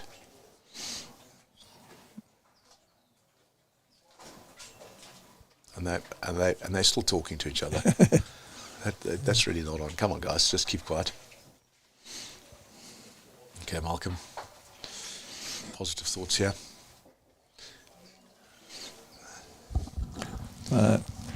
Key shot.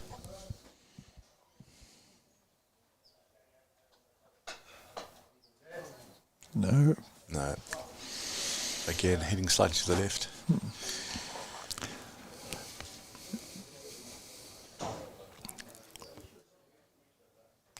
What's your thought when you play from the boundary towards 13 Rich? Are you looking to really hit it hard, or are you going to try and slow it down a bit?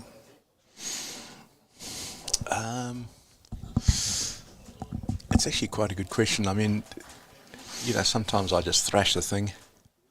Sometimes it's stroked through. It often depends on how you're feeling.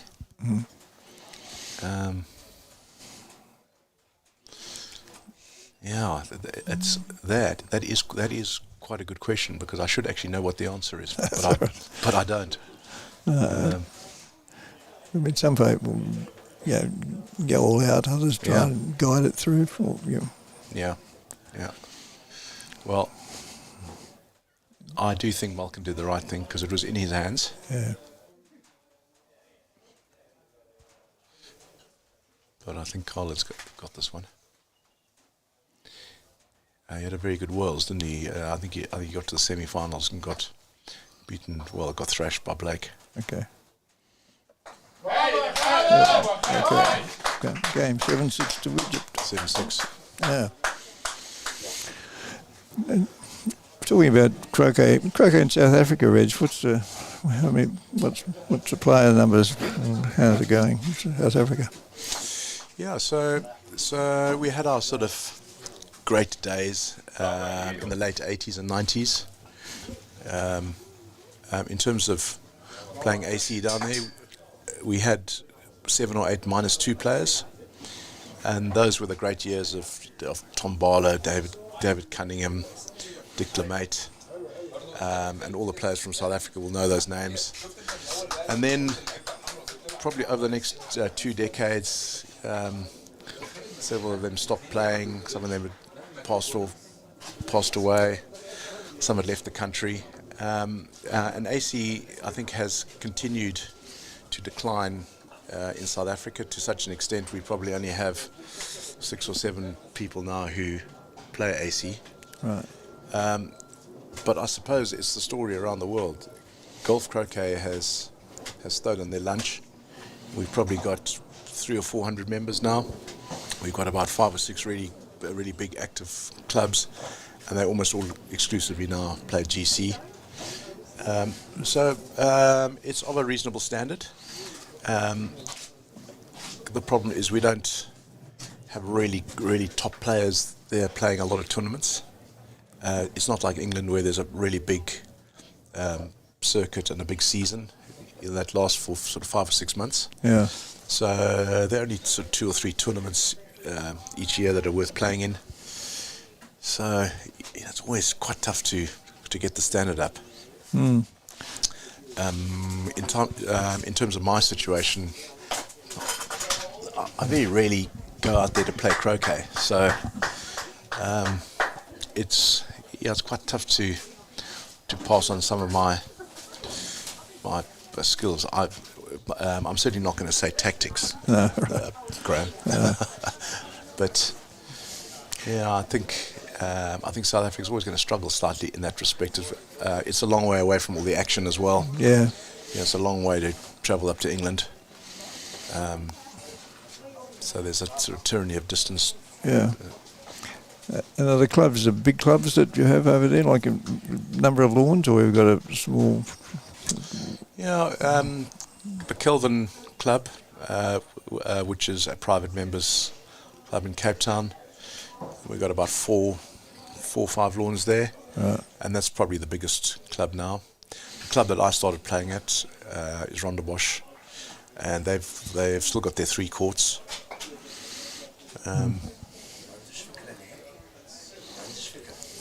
Mabruk, Khaled, Mabruk, well done. Mabruk apparently means congratulations, also I've been told. In Egyptian. I have to be quite careful what I say in Arabic, because they might be telling me porkies. But Mabruk to Khaled, he's 1 game up. So we always kind of struggle in tournaments like this, Graham, because we always, at or near the bottom. Yeah. So it's always just a bit of a struggle. It's interesting that in Tasmania and GC now we're particularly strong. In top 2 we probably get down a bit. It's and we're very competitive, but we just have to hang in there and getting the people to play competition is always a challenge. We find croquet is, accepted as a very social, good for social networks and things like that. Yeah.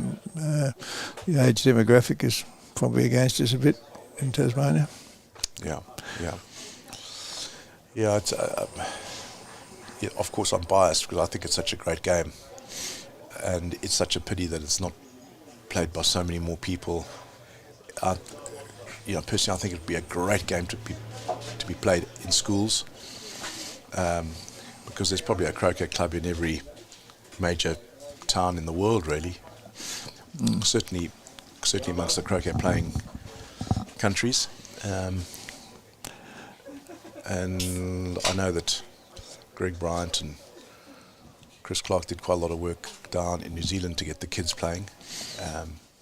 And that's brought through a nice crop of youngsters. Yeah, they're playing here today. Yeah, basically. yeah, for sure. And but it just needs so much effort, to go around to those schools, and you've got to knock on those doors, and there's like so much work to be done to make that happen.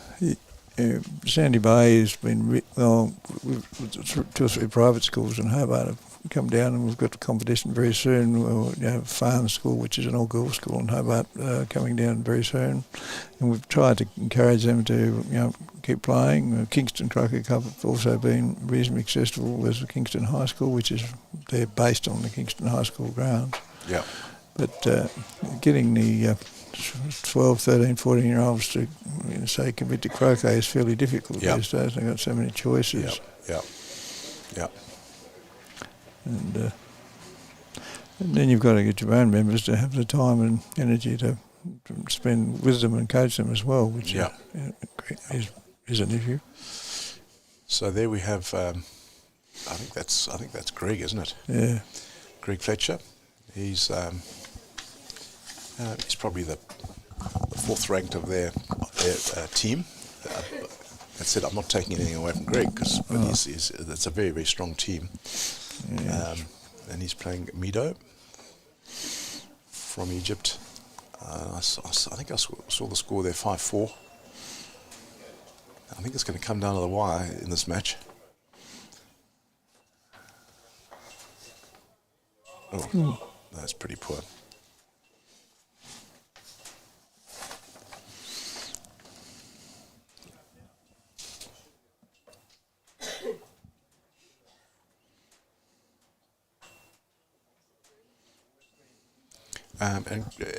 Graham, is this the largest club here in Tasmania? Not by far, yes. It's there's 8 lawns here. The other 2 clubs in Launceston only have single lawns. Yep. The Trove on the North West Coast has 4, Devonport 2, both North West clubs, and then down south. St Helens have 3, but they're basic. There's only 2 or 3 members play competition. They're basically social clubs that comes on the east coast, a holiday town. Right. And And do you get a lot of state support or council support in terms of money? well, here the Launceston City Council have been very good to St Leonards, and they've over the years put quite a considerable bit of money. They built the club rooms for them and things like that. Down south, we don't get much support, and it's hard to get any support out of council. So most of the clubs are on council land, and we just rent them from Kingston, being the odd one. They're on state government education department land. Yeah. But to get money out of councils of any significant volume is very difficult. I mean, the state government put $5,000 into this competition. No, that's just a drop in their ocean. But they're very much appreciated, I can tell you. No, for sure. And the Launceston City Council put $3,600 in, but we're always scraping a bit. So this is a separate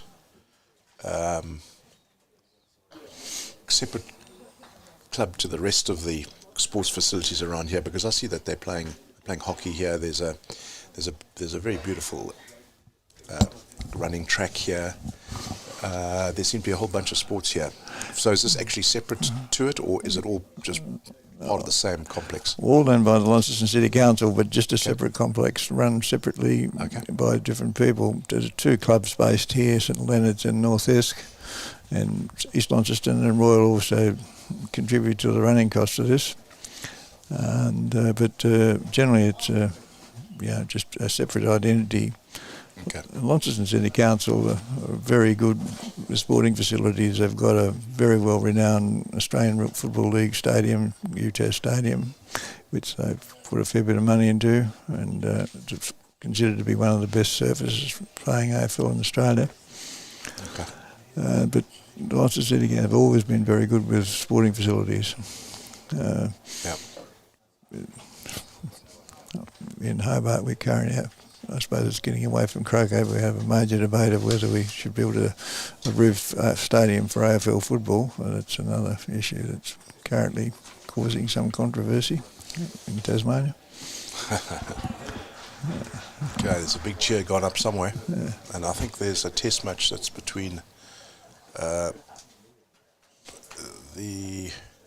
it's the Americans versus the Kiwis, isn't it? That's right, yes. How that's going? Right, do we know the status of that? No, I'll just check it for you. That's also going to be quite a... Right. Does that help? Here we are. So that's the current status. So there's 2 matches all with... what's that? Tom Baldwin's currently playing Levi Franks. So Levi Franks won 7-6 in the first. Ben Rothman beat Logan McConaughey 7-6. So they're very close games. Yeah. So they're 2 matches apiece. They're 6 games apiece. And the Americans won 76 hoops, and New Zealand 69. So that really can't be much closer than that. So that's going to be a fierce old battle. 1, 2, 3, 4, 5, 6 games went to 7-6 out of 12, so it's a very close battle. So we're watching Greg Fletcher here play against Modi, and it's 5-all, and it's 1 game up to Greg. So Greg's looking quite strong here.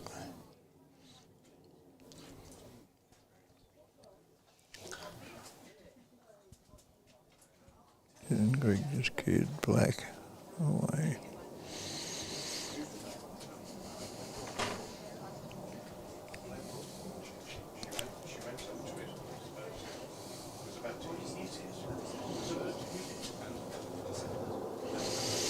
So what's the situation with the mallet you're designing? Is it for personal use, or is it going to be a commercial venture? Yeah, good question. I think that the main priority is to try and find a mallet of the gods, and there are a whole bunch of design features that I think will give it a slight advantage over many of the standard mallets that we've got in the game. So I think that the biggest advance in the last 15 years has been moving away from a wooden mallet to a carbon fibre mallet with the weights on the two ends. Yeah. And the principal advantage of that is peripheral weighting. So it's effectively the kink or the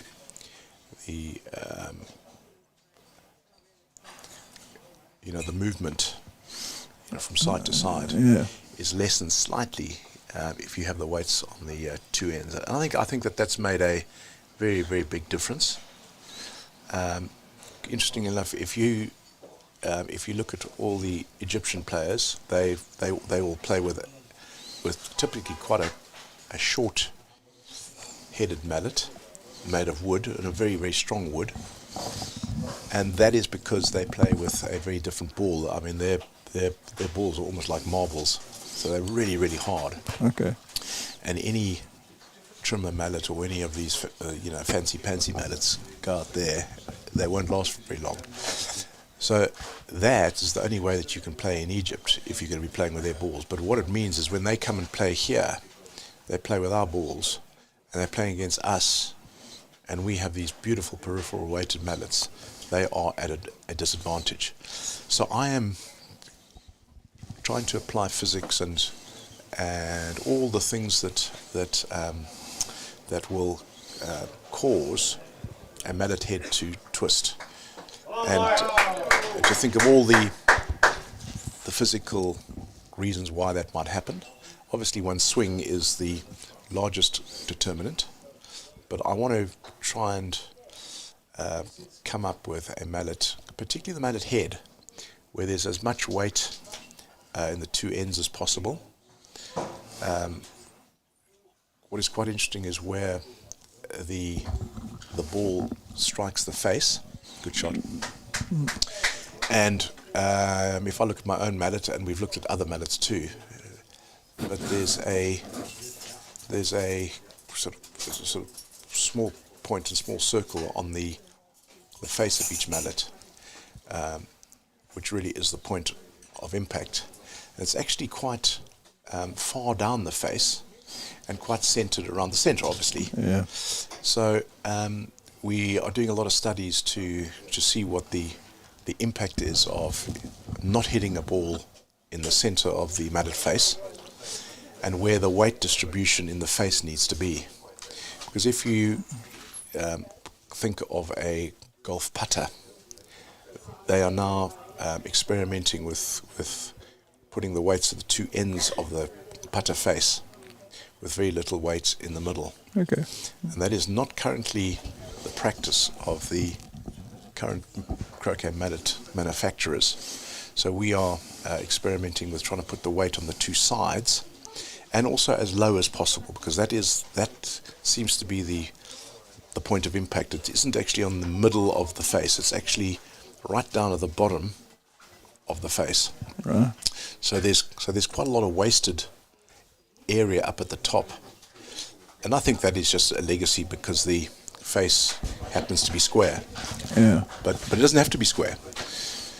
So that's that is one point that we are working on. The other one is wind resistance.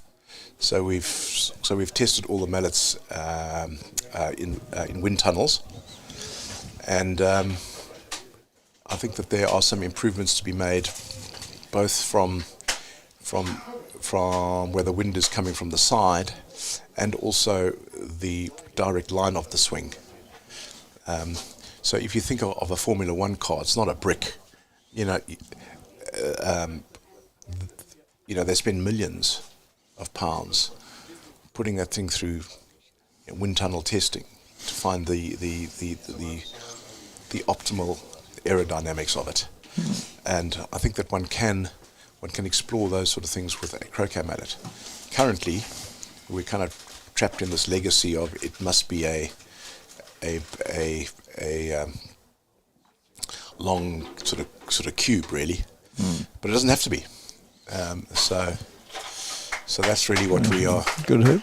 Oh, 2 in a row. Oh, 2 in a row. Yeah. Look at the look on Mido's face. Better do an instant replay of that. Oh, that's so beautiful. Yeah. Oh, Wow, won the game 2 hoops in a row. won the game with hoop 11 and hoop 12 in a row. Beautiful, great shot. Yeah. It takes years of practice, that does. Yeah, it's very hard to do. Those Egyptians are going to be cursing the croquet gods. Yes. Yeah. Wow. So we are still waiting for Carla and Malcolm to resume. So how long have you been testing this mallet, Reggie? Is it a long-term project? Yeah, so it's been about 9 months so far. Okay. It's been frustratingly slow, but these things do Take time. take time. We have to use someone else's wind tunnel. We have to use someone else's golf robots. Yeah. So we have to book them in, and we have to, negotiate with them what the fees will be, etc. But it is going to be quite interesting. I think if I do come up with something that works, I certainly don't want to be competing with the current crop of croquet mallet manufacturers, Peter and Robert and Malcolm and Dave Trimmer. Yeah. So my price point is going to be way above all of that. And if someone wants to buy one of these things, well, they have to pay a handsome price for it. Okay. So it's not that I'm going to be stealing their lunch. Yeah. There's quite a number of mallets on the market, isn't there? Yeah. At this Yeah. stage, and various price points. Yeah. No, for sure. And we're very grateful to Peter for sponsoring this event. Yeah. It's a very good mallet design. He sells a lot of them. Yes, I've seen a lot of his mallets around, and I understand he's been selling quite a few during this tournament, which is good for him. Yeah, for sure. For sure.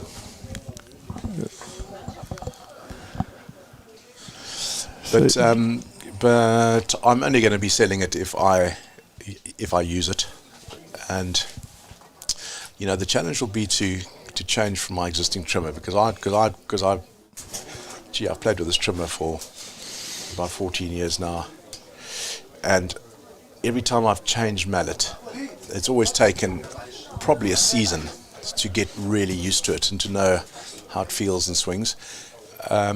Particularly playing AC, because there you need to have that sort of feel of a croquet shot and the stop shot versus the drive versus the roll, the splits and the angles. It's not quite as much in terms of golf croquet, but I do know that it takes a long time. It probably takes 30-40 hours of constant practice. Yeah. So. Anyhow, I just started the second game, Malcolm and Khaled, and Malcolm's placed his yellow ball. Yeah. So if you've got the feel of the lawn, and you want to obviously try and get that as close to hoop one as possible. The risk is if you're just slightly too far or too short, you don't have the angle. So he's played a safe first ball in there. I would tend to like to get that another 3 foot closer, to be honest. We all do. Yeah. So. So we've got to try and block, but. Okay, so he's taken the slightly aggressive line and come in between yellow and the hoop. And why that's just a bit more aggressive is that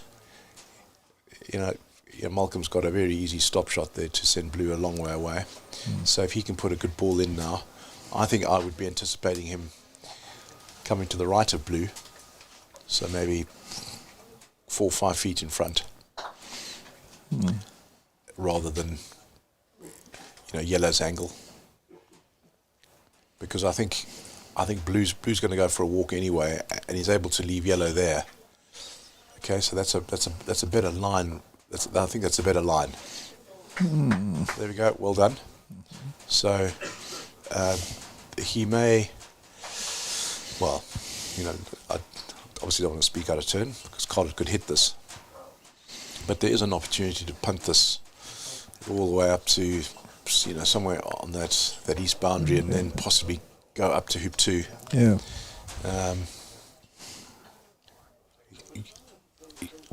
That said, these guys are so good at hitting across the lawn now that you don't always want to be compromising the current hoop. Right.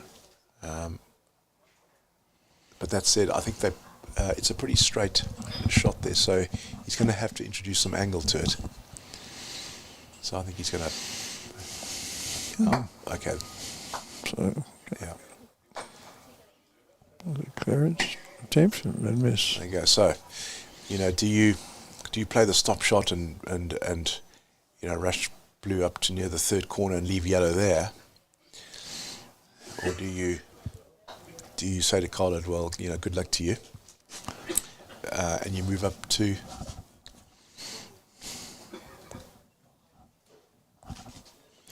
Right, here we go. Okay, so What you said. he has done what I would have done, which is to get a nice angle up to hoop 2, given blue a really long shot.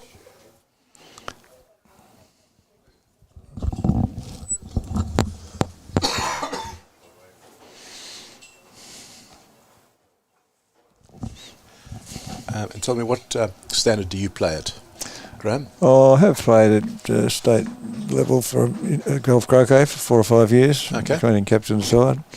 And I played once in AC years ago at state level. I'm in the Tasmanian team this year, really, because we really are struggling for players at this stage. So I'm going to Adelaide to play in the Air Cup. Okay, good luck. Thank you. I seem to spend more of my time administrating croquet than playing at this stage. But anyhow, that's probably a poor excuse. Well, we are always appreciative of you guys, all the hard work you do. It's a bit of a thankless task. You seem to develop these things as you go along. Yeah. So this is a quite an important clearance because yellow's up near hoop 2. No, that's not on the right line. That was a very poor shot.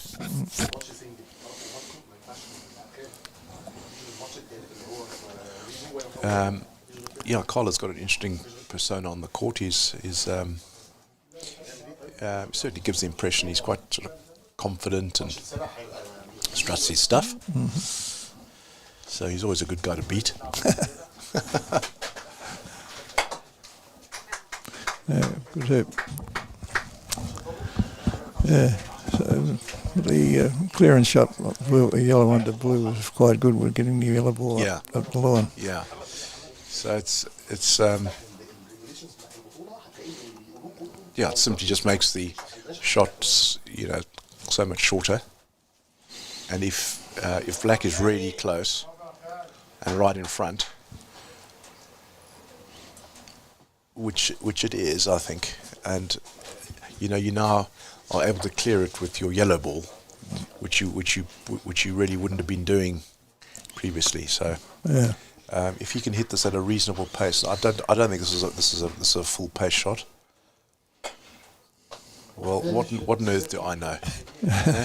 What on earth do I know? I suspect that he had a double with the ball and the hoop, and I think he probably took that on. So he was always going to play it hard, but I think I might well have just played that one More conservative. sort of even pace. Yeah.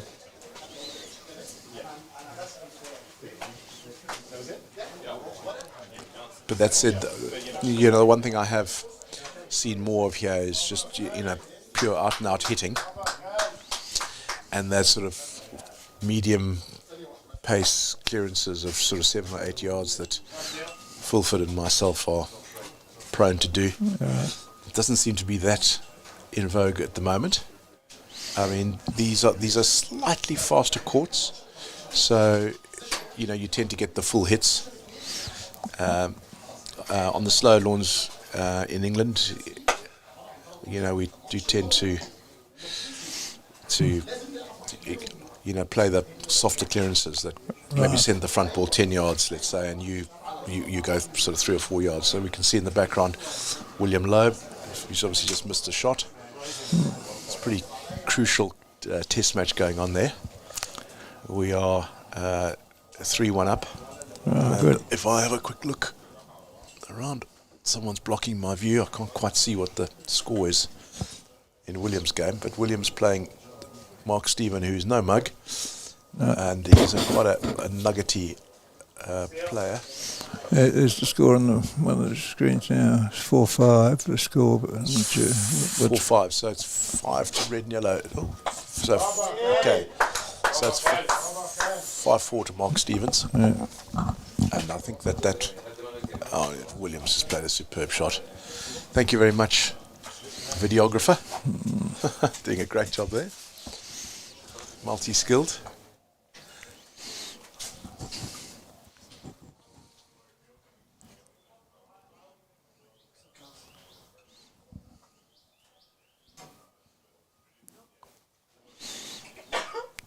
You're talking about the balls, the type of ball they use in Egypt. So if there's an international competition in Egypt, are those balls used, or do they go?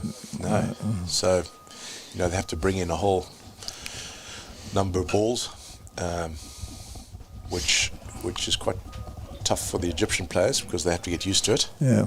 But I think that there are some moves afoot to try and standardise it all, and for them to play with an internationally recognised ball. And I think that would be very good for the Egyptian game. Because I think that they will then start using better mallets. And then it also means that when they then leave Egypt and come to a World Championship, I think that they will be much better prepared. Right. And I think that is good for the game. I think we've got a lot to be grateful to the Egyptians for. I think, you know, they're widely considered to be the sort of fathers of golf croquet, really. Okay. We were slightly hamstrung with a set of rules for golf croquet in the old days. And when I say the old days, you know, from about 20 years ago, where you couldn't jump through a hoop, so that was forbidden. And also, if you ended up in the jaws of the hoop legally, you had to get back out of the jaws before you could run it again. So it meant that, you know, golf croquet was just, you know, patsy stuff. It was, you know, you saw none of this sort of big hitting and big jumps. No. So it all changed because we knew that they were playing this kind of very exciting game of golf croquet in Cairo. I think sort of word got out, really, and we changed the rules, and I think the rest is history.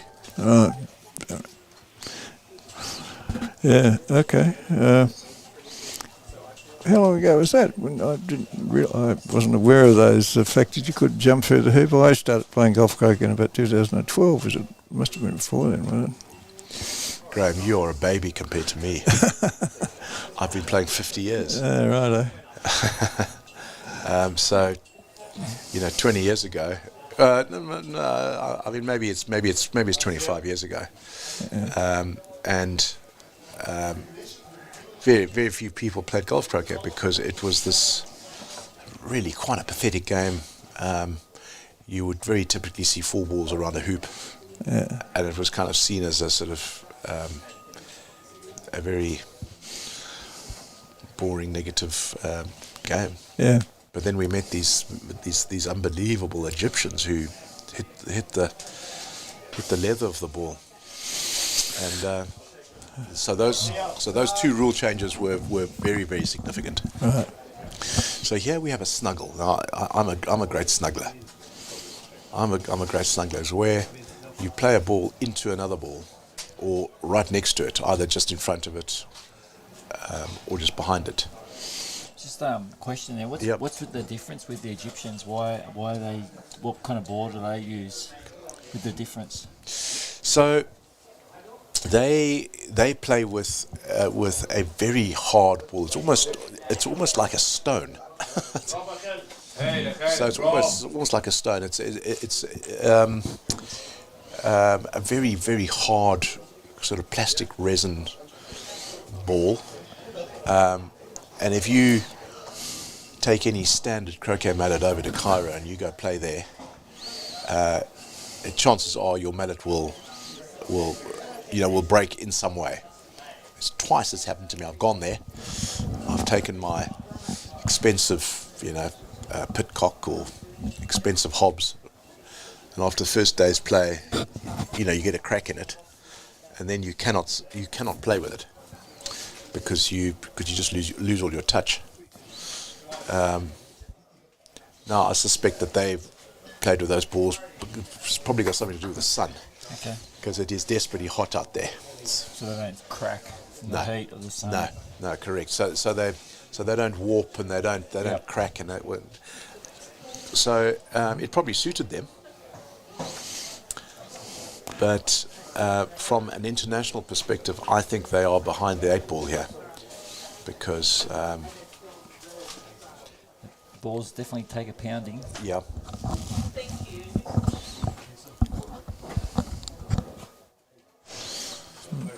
Okay, so definitely advantage to Malcolm. Malcolm here. He's definitely got control of this hoop.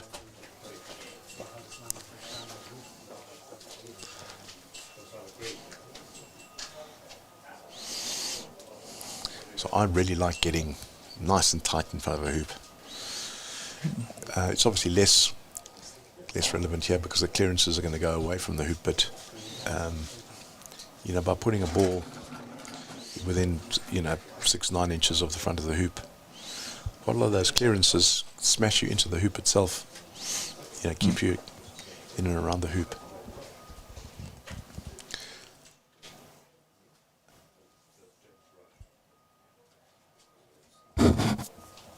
Khalid is a bit of a strutter around the court. Bravo, Khalid. Bravo. Hey. Yeah. So we're seeing a lot more of that these days. I think players are that much more accurate now. It's nearing the tail end, the business end of the week.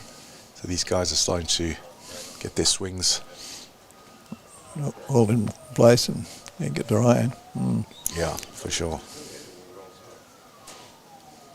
It's quite tough to pitch up here after 36 hours of flying. Yeah. If you haven't played for a while. You're sort of disconnected from your swing, really. Okay, Malcolm might have left that a bit short. Yeah, he has left that a bit short. It's one of the most infuriating shots in croquet. Yeah, you just think, surely I can hit this thing 3 foot and land it on a spot. I mean, it's not a difficult thing to do, but you'd be amazed how difficult it is. The difficulty is quite high, actually. And it's so frustrating. You just want to have the shot again. Of course, you'll put it on the spot, surely. So, do you go for the block here? Do you go do a gentle clearance on black? I think he's just going for a spot here. Yeah. Slightly more of a risk here because blue has that's a very good shot. Because blue has got a clearance on red. There we go. And I think he might even have a natural angle. So if he hits red on the left-hand side, this ball may stay somewhere near that hoop. It might clang into it. Could even run it. I think that you certainly want to be aiming for the left-hand side of this.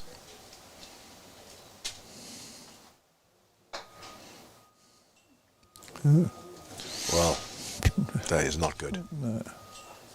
That is not good. That's a reprieve for young Malcolm.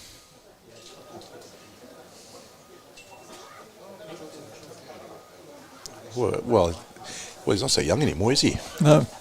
And he's now married, and he's now got a kid, and he's got a business. I mean, he's positively middle-aged. Absolutely.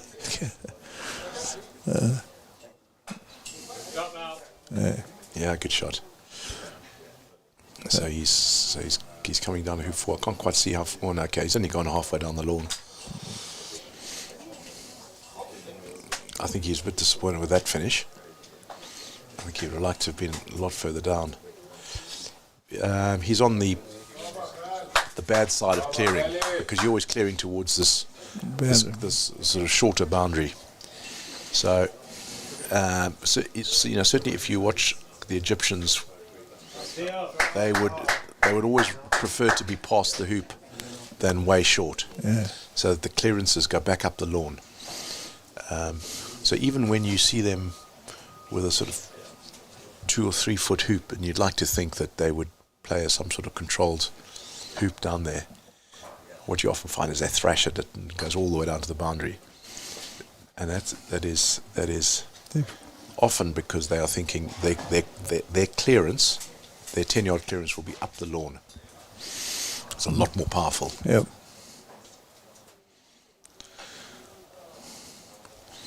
Do you try that game? That part of your theory? Yeah, so you have to back yourself that you are going to hit this 9-10 yarder. Yeah.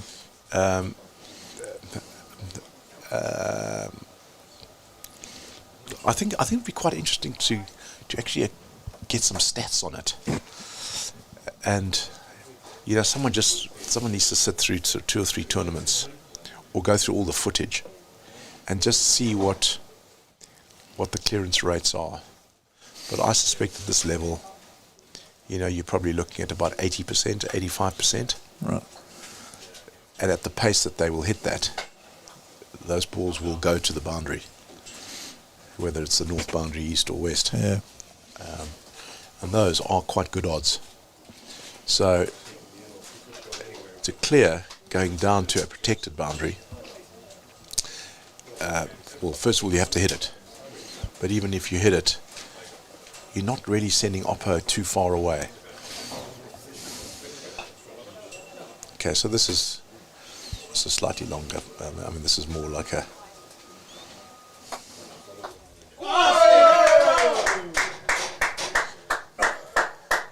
Now that big cheer, unfortunately, was Mark Stevens playing something fantastic.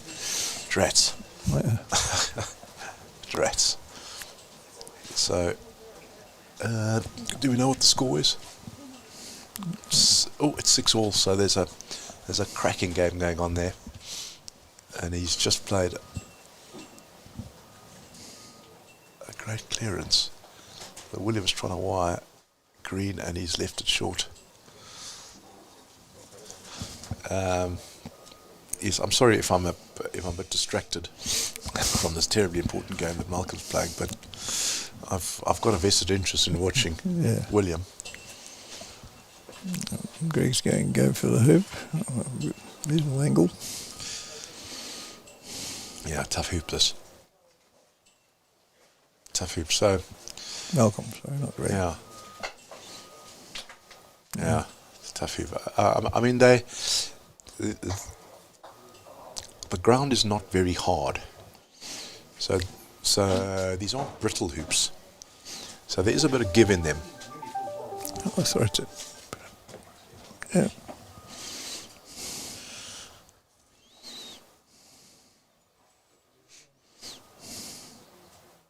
Gosh, I think I would have taken that on, but that's me.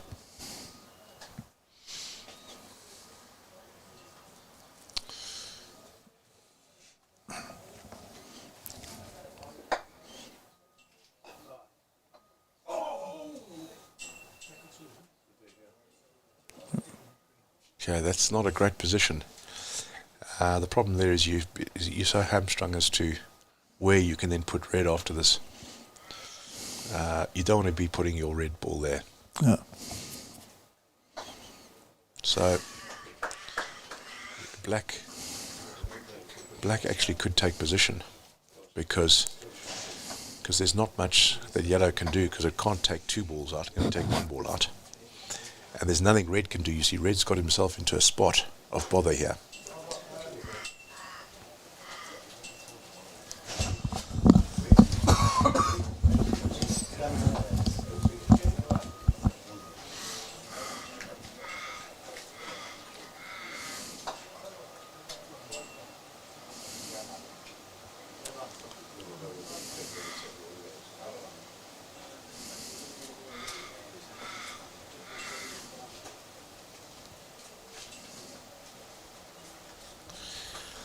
So the question is whether you're going to take black or blue out here. It looks as if he's taking black out.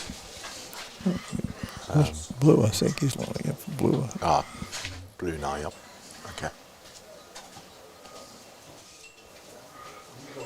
Yeah, the problem is red really can't do any damage to black. So it doesn't matter where red goes, short of snuggling up to black. Black is going to have quite a straightforward jump shot. So blue to play, but it's really about what red can do and black's response to red. So I think blue will just probably put a ball in here. You know, you can't really get to the next hoop. You know, he needs to hit yellow on the right hand side, but he's just going to put a ball in. Ooh. So he's snookered himself behind that hoop. So he actually can't get to hoop 5. So that's really as a poor shot there from Khalid. Okay, so that's a good shot. He's right. He wanted to get through the hoop, but not too far. So if there's any contact on red in this jump shot, there's a possibility that red, you know, follows through. So that was what Malcolm was trying there. It's a pretty standard jump shot. I think he's got about a 4 out of 5 chance of making this. You'll probably hear the cheer before the actual shot. Very poor. That is pretty poor. That's the 1 in 5. Get out of jail card. Get out of jail card from Malcolm. I really like his style. He's got a nice compact swing, full swing. It looks very straight, looks very composed, looks comfortable. I really like that swing.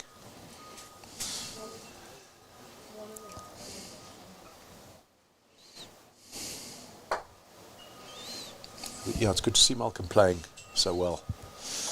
I think he was, you know, he probably took a bit of time out with the business and the family. Yeah. Which is the trade-off, you know, you're constantly battling with. But it's really good to see him back. I'm sure he struck some sort of deal with his wife that he could play lots of croquet with a young child. I watched that on the PFC Hoop Winner Mallets replay. It's a pretty good shot. Yeah.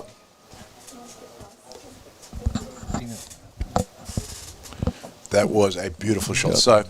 So that was a replay. Red was on the playing side of hoop 4, and blue ran the hoop. No, that was a great shot. Ran the hoop. I think it was from the boundary, wasn't it? Yeah. Yeah. So is that right? So is that play of the day?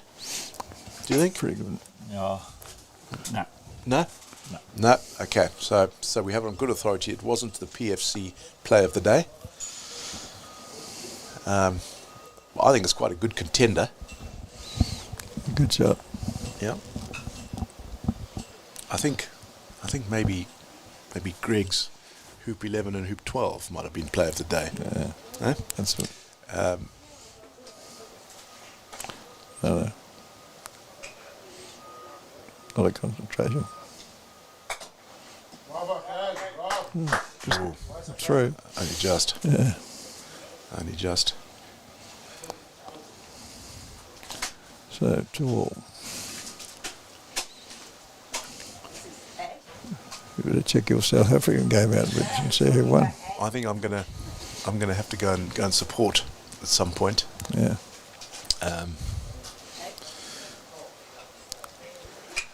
But Graham, it was very nice meeting you, and very nice chatting to you.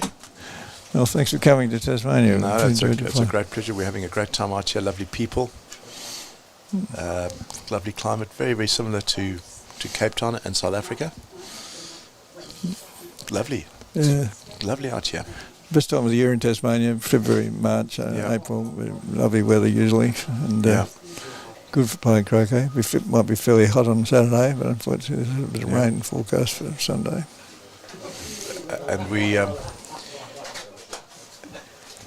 no high fences here, no guard dogs. No. It's not what we are cursed with back home. I mean, there's a white picket fence in front of most houses, and the gates open. Yeah, no, we're very blessed. Yeah, we have a very nice, very civil society. Yeah. Well, all right. Well, you better go and support your teammates, had you? Thank you very much, Graham. Your pleasure. All right. All Cheers, the best for the rest of the Thanks, competition.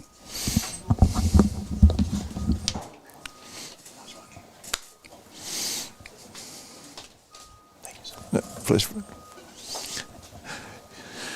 Yeah, so we have a fight for 2-5 here. There's score it to all. Black to play. Let's see if Mohamed Walid would come back on, the Egyptian.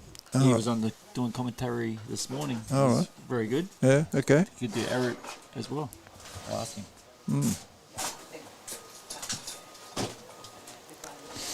So going for block. Has got it, I think. Ooh, just. Very good.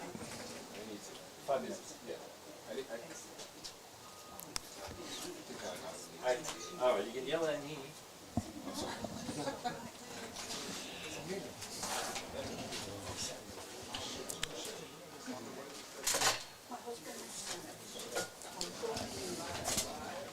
He's too invested in the game. Fair enough.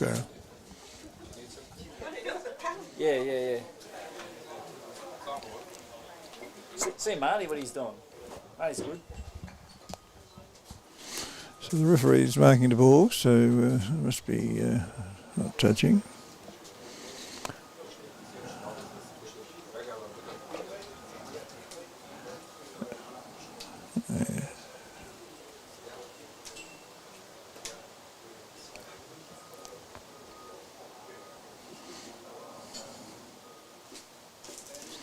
So the referee's going to watch their shot in case there's a clip on black in the process. It's a fault.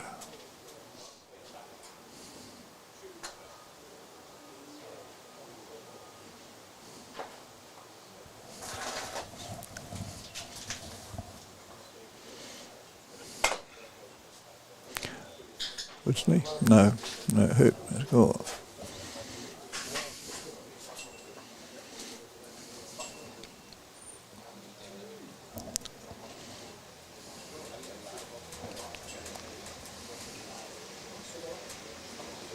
Fairly easy clearance, top shot here. Good.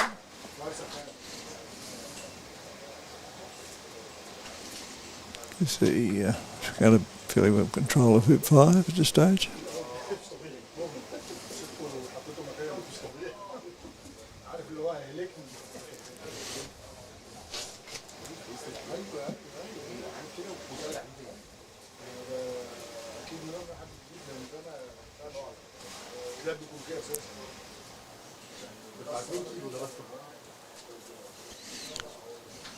Good for clearance on black. Oh, blue. It's interesting.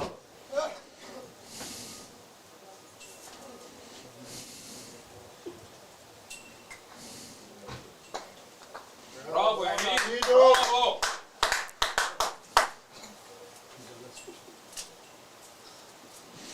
So, a bit loose.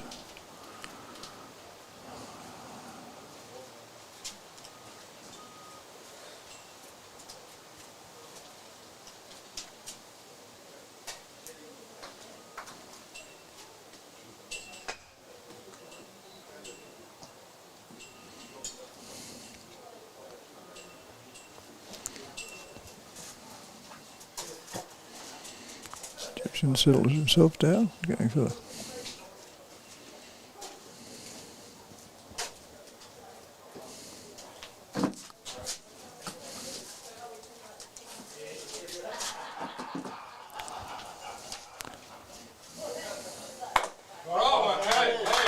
beautiful hoop. Currently have Chris Clark, the manager of the English side, joining us in commentary. Welcome, Chris. Thanks, Graham. How your team going over on Lawn 7 and 8? Oh, we finished over an hour ago. Oh, right. So we have actually done a bit better today. Oh, good. Won 6-0. Terrific. Both these semi-finals, absolutely fascinating. Egypt obviously 3-2 ahead at the moment against Australia, and I had Australia's marginal favourites for this match. Been lots of the matches gone to hoop 13 today, been very tense play and really exciting to watch.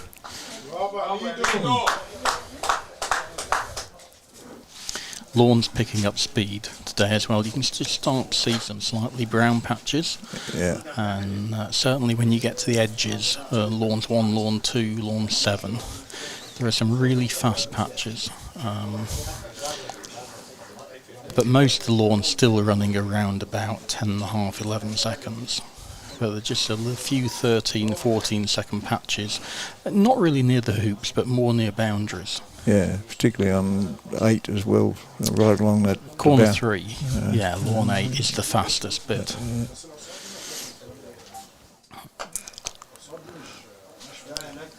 I've just been talking to Felix and Gilman White about some of the matches today, and in terms of ability and performance, there's been very little to choose between a lot of these players. It's come down to who can actually put the game away, who can play under pressure. Yeah. And let's watch this. Lovely clearance there. I think it's a big advantage to have the experience. Both Logan and Levi have had really good chances in the other match today, the New Zealand. That's a replay of the previous shot. But, yeah, that New Zealand USA match, again, just as close as this. Levi's got game up, 6-5 up, and he's had his chances and he's lost the next 5 hoops. And he played really, really well to get game and 6-5 up. That is a super shot.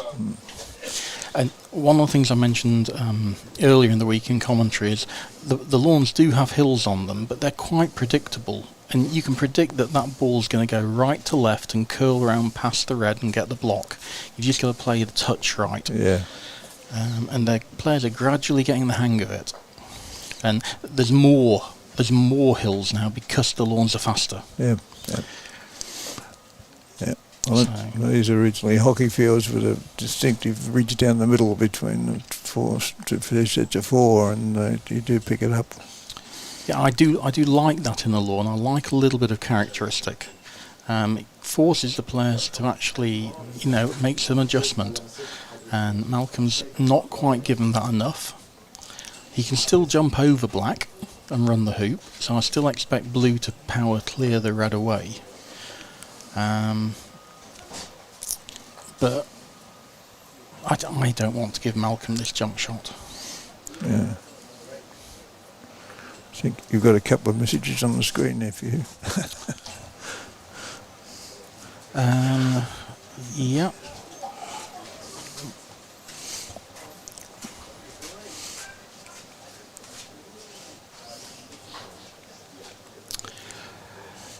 So yeah, we could have played the next set of doubles today. That was Peter's plan. We haven't got the players available, so we've now started more singles. Personally, I don't like forcing golf croquet players to play 3 matches in a day in a world championship. I want to play 6 matches today and 7 tomorrow, and I want to start the ones tomorrow on 6 lawns and have these, shall we call, plate matches start a little bit later. There you see he's got his jump shot now. Got a handy little bounce away from yellow to get a bit close towards 7. So 3-all. Nice replay coming up here. You see he hits probably near the crown. It's just good height. It's a good, nice shot.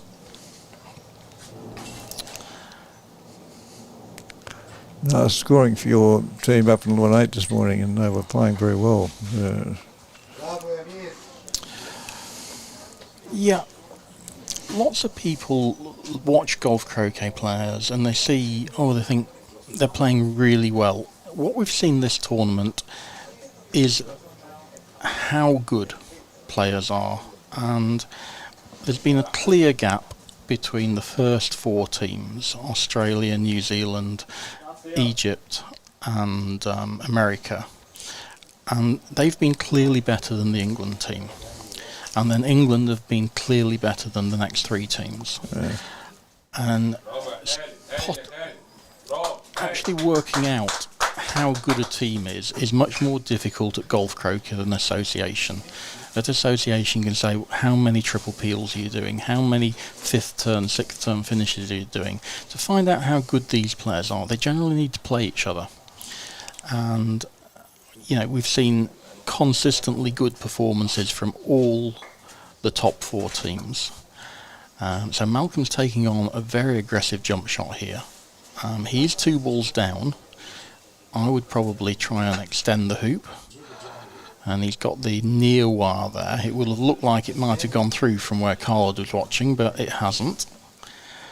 I know when we watched Robert Fulford play in the Golf Croquet Worlds before the one Blake won, we saw Robert get to this position of 2 balls down, and he'd just gently move the balls 3 or 4 yards away and get the position back to a neutrality, back to 50-50.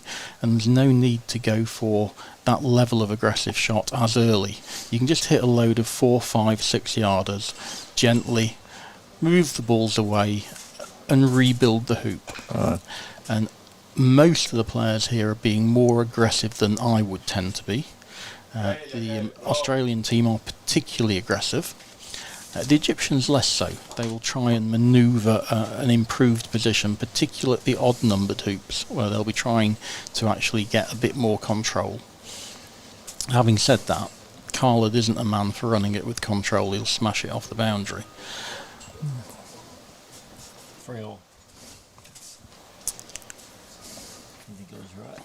And from this position, that's the right decision from Malcolm. He's in a really weak position, moves the ball that's got the potential to run 7 with control down to 8, force Khaled to run it from a more angled and longer position. And Khaled's come down here. I think he's having a little bit of water and probably put some chalk on his hands. It's quite a warm afternoon, low 20s, sun's out.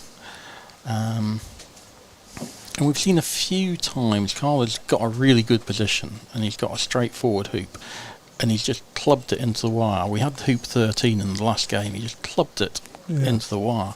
This is a much more difficult hoop. This is longer and it's got a bit of angle. He's been better at this than the straight ones because his power, he can just make sure he misses the near wire, hammer it into the far wire, and the hoop will move a bit. And he's been getting through them.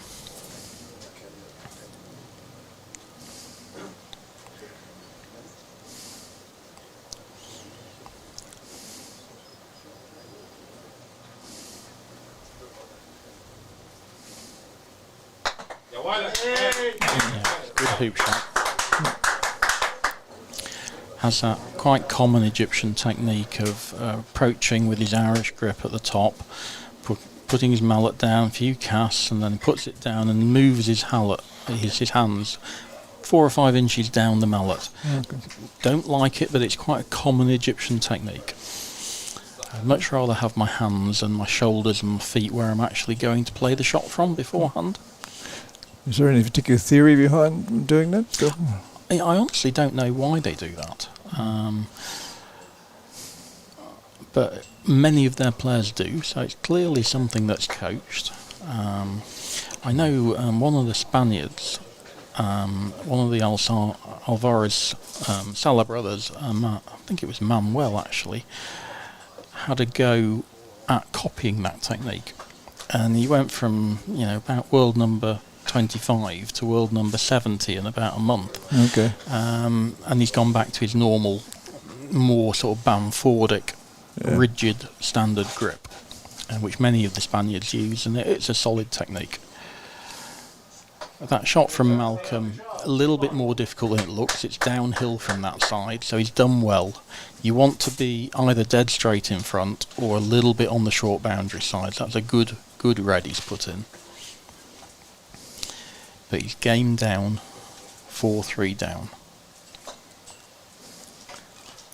Test match score 3-2 to Egypt. That's not a good shot. You want to be inside the red, and you don't want to leave a clearance to a long boundary. Malcolm wants to get inside red here. He can move it from our far side in towards us on the hill. Little bit short, wants 2 yards more on that shot. And not even attempting to clear here. Just going to put another ball in.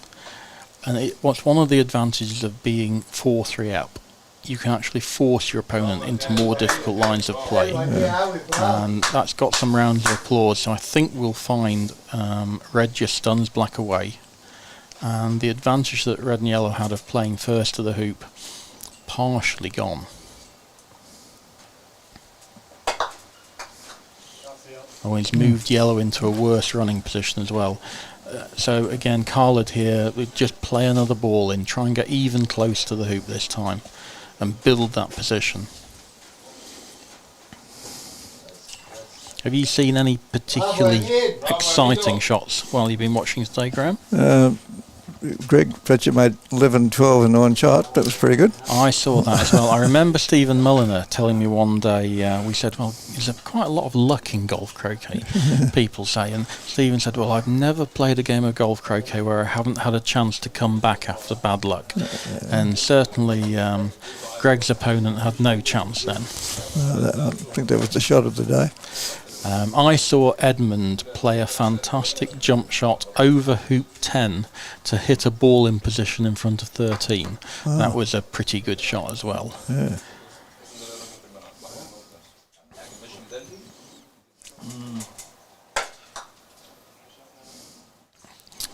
So this position is gradually building for Khalid, and eventually Malcolm's probably going to have to take on a long hoop with Khalid in a better hoop running position than he is.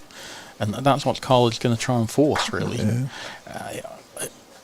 A lot of the players here have been taking the shot at red with power because black's in front. That is not quite Khalid's style. He will normally play back in here, particularly with the lead, and force that red to do something good. If he gets the block on the hoop, it's even better. And he has.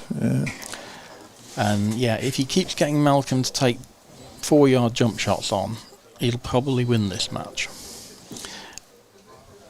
Malcolm's a great jumper, but it's not a percentage line time and time again. Again, I'm probably going to clear the black.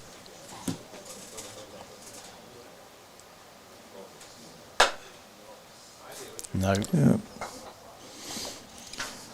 So a good chance to get a 5-3 lead here. Once again, Carl's got a little bit of an angled hoop, so he can just thrash it at the far armoire.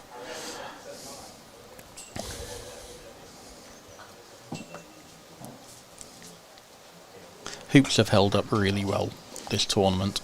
I believe there are new hoop holes on the 4 lawns that the semi-finals are being played on. That's great. And old hoop holes for the plate event. And that makes a lot of sense. The standard of play very different between the two events.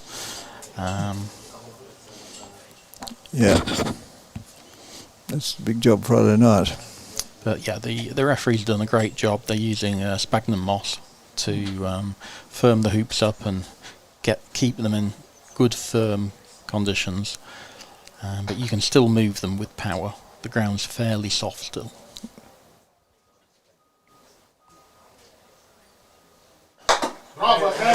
Yeah, good hoop. That's a lovely shot. And unlike some of the shots he plays, he had really good body position there. Sometimes he walks after it a bit. Okay. That was a really stable body position. So this is uphill.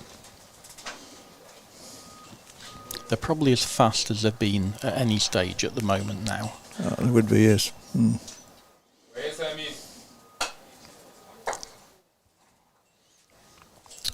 One of the things the Egyptians do when they're 5-3 down is they play 2 or 3 feet closer to 9 than they would normally do, because they're trying to get up to 10, not just make it 5-4 by running it by 2 or 3 yards, because that will probably be 6-4. But so they'll move their aiming point a little bit tighter, and Malcolm's played a good shot here. Khalid looks... No, he's playing in. The Egyptians virtually always play in here, unless it's absolutely short and straight. So again, trying to get a block. That was always my preferred option. Lots of people play blue deep and then try and clear yellow. I always played blue tight to potentially get a block, and if I got the clearance, yep, they could potentially clear me again. But that's a poor shot with red. And now if Khalid can simply move the yellow to a non-running position, he's going to have the advantage at the hoop because of that poor red. Once again, taking a little time to have some water, dry off his hands.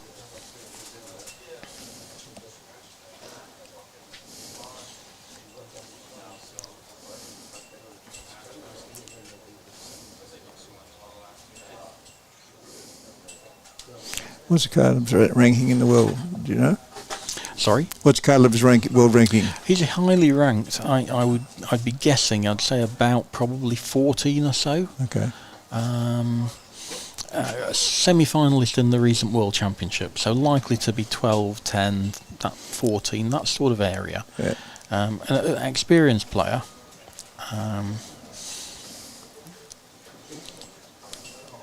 The Egyptians always tend to play a little bit worse outside of Egypt. If you try and beat them in Egypt, it's really difficult. Redger's obviously won a World Championship there, which is a fine performance. But outside, they're not getting to quite as many semi-finals and medal positions in World Championships as they used to. They used to dominate. Super shot. Now, if red was in position, yellow could just smash blue away, and it's a strong position. Now, well, once yellow gets back on the boundary, there's something to be said for playing this mid-pace and try and keep both your balls near the hoop. Near the hoop, yeah. The Egyptians and the Australians, to be fair, haven't played that many mid-pace clearances. The New Zealanders and the English will play mid-pace more often.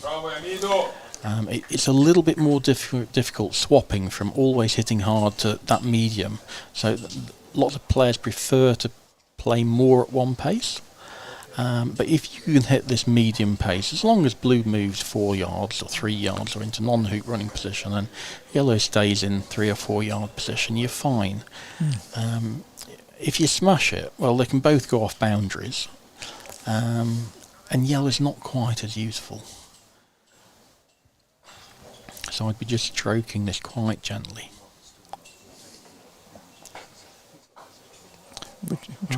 That was a medium shot for Malcolm. It's still a lot harder than I would have played it, probably twice as hard. And you can see yellow's unfortunately got most of the way to the west boundary. So Khalid now not only gets the first ball in front of the hoop, but he's going to be controlling the short boundary side. So it is a significant advantage, and Malcolm's going to have to do a few little bits of hitting in just to get back into the hoop. Simply getting into a hoop running position isn't quite good enough for Malcolm. He needs to get it straight so he can get all the way up to 10. Yeah. And I think Khalid will just take running position on the far side of the hoop.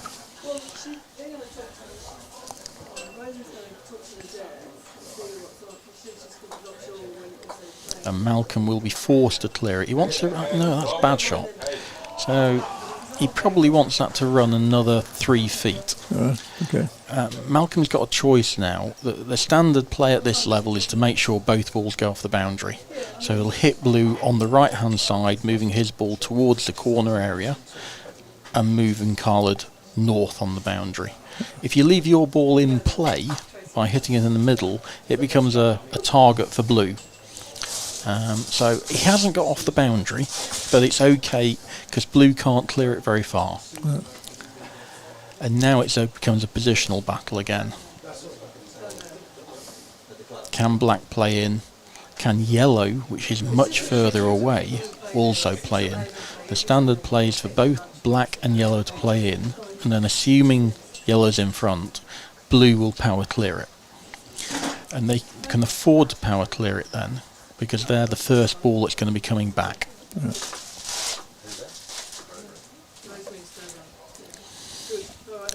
In a perfect world, Malcolm would hide behind the black, so the blue couldn't clear it. And that's quite difficult to do at that range. That's a really good shot. Now blue, probably, I would still be power clearing this. There's enough gap between the balls that you're probably not going to clear partner, but there's that little doubt in your mind. And the question is, how much has red got of black? If he's only got half a ball at black, Khalid might try and just play it dead weight into the yellow, and that'll block red at black. It's a fairly difficult shot though, isn't it? It's tough. It's tough. 'Cause part of the reason being it's probably not going to go dead straight. They're a lot flatter from an east-west touch perspective than they are when you're playing north-south. But I'm gonna try and get rid of yellow there. Expecting red to get rid of black, but again hoping to rebuild the position with my ball first back in. Yeah.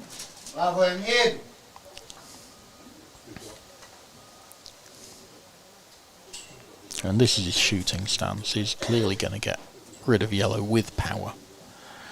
One of the things is if you do hit it really hard and you get the angle wrong, there's a chance that blue might bounce over the black. You want to hit it more or less in the middle.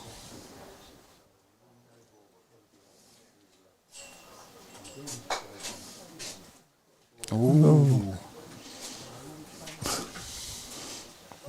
Bad shot. Now we'll see. I'm assuming Malcolm's got sort of half to 3/4 of black. It's not a trivial clearance, but he's a really good shot, is Malcolm. I expect him to take this black off the west boundary.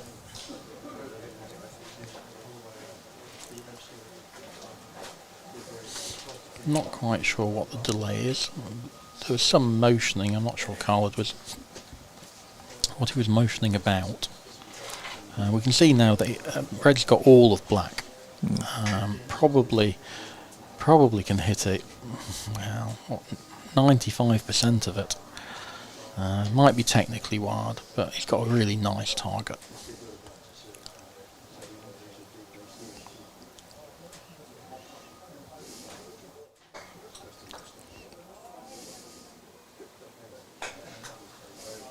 Lovely shot. And yellow's now straight. Black, it will probably miss yellow, and then yellow has to not just run it, but run it somewhere between level with the peg and level with hoop 10. In an ideal world, it goes in front of the hoop, but anywhere in that range is going to give him control at hoop 10.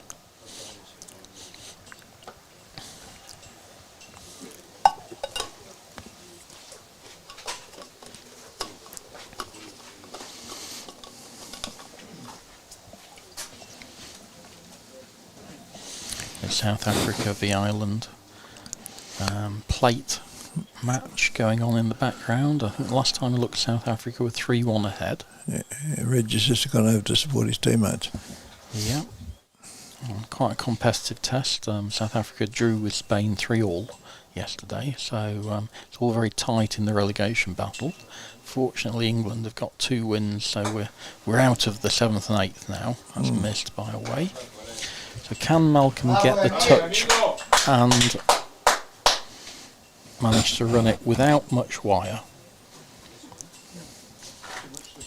I've seen too many players this tournament smash this off the north boundary. I want to do more than that.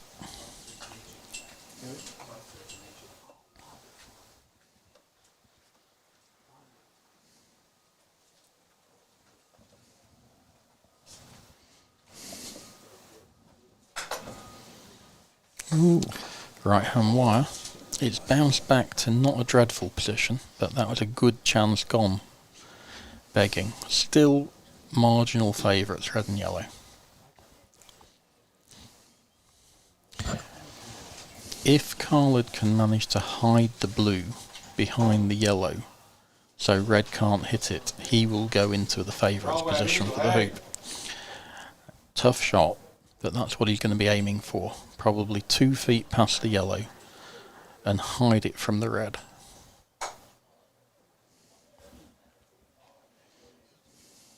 That's short. Normal play here is just red to get rid of blue. Well, as a general rule, at this level, always playing position.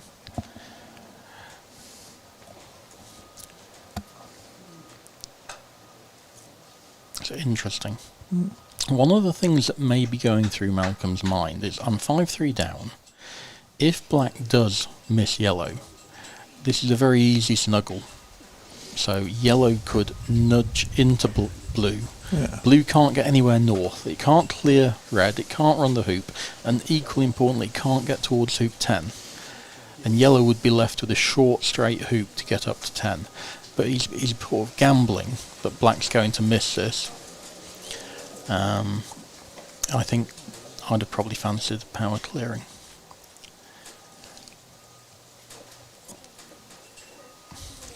Certainly a legitimate line of play though from Malcolm.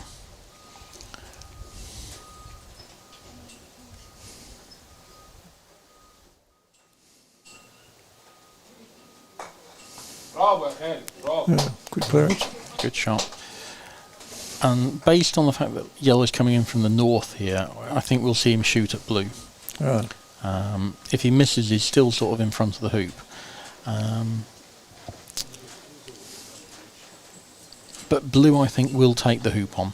It's almost match winning because red can't get up to 10 very easily. So I think we'll see yellow at blue hard. And these north-south ones, this is going to probably hill a ball left to right from Malcolm's point of view, right to left as we look at it on the screen. So probably just aiming at the left-hand side of blue.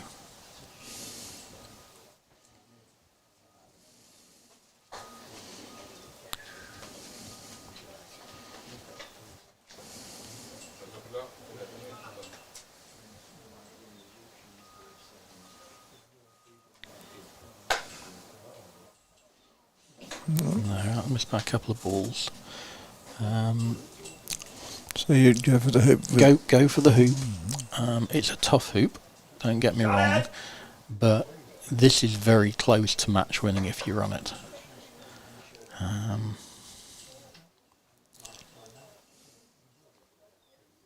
Going to get the hoop just tapped down. Atkins have a tendency to rise up when they're hit. So it'll just be a gentle tap down, firm it up a bit. John Christie from New Zealand, one of our referees here.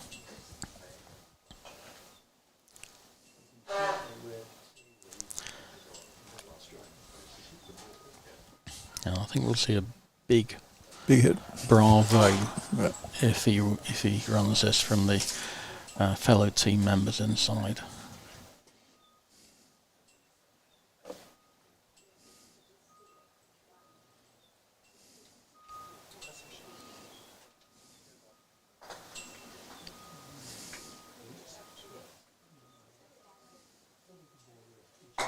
ولد يا خالد. There we go. Super shot. And that sort of finger in the air is often a sort of celebratory thing. He's really pleased to have run that. They'll often just motion fairly casually if they've run a less important one, but he knew that's important. And he's got the wire to take the short boundary side as well, so Malcolm's in trouble here. 6-3 now to Khalid, game up. And this is to take Egypt into a 4-2 lead. It's first to 7, best of 13 matches, and we've got more games going on in the background. We've got Matthew Essick against Logan. I think Logan got off to a good start in that match. I don't know whether Matthew's caught up yet. But yeah, this is the big last of the first 6 matches to finish. These are normally just 6 on day 1 and 7 on day 2, but we're getting a little bit ahead of ourselves today. Yeah. Tough to take position well from this far away, but if he does get good position, he's a big favourite.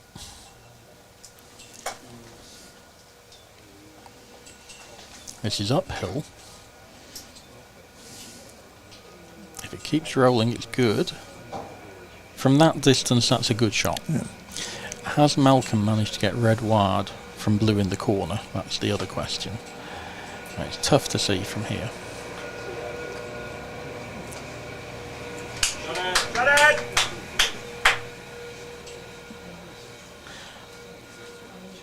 Looks like Matthew is 5-2 up. I think Logan won the first 2 hoops, so tough player to beat, Matthew, and he looks like taking a 6-2 lead now. So that to me indicates that blue wasn't open on red. Malcolm now is favourite with that. He can just stun black away. Yellow's all over the blue. So red and yellow definitely favourite on this hoop now. 6-3, remember the score. That's not a great shot. You'd have hoped to have played a better stop shot to remain in better hoop running position than that. Played it with a drive, a normal swing through. I would always play that with a more stoppy shot to try and hold that red closer.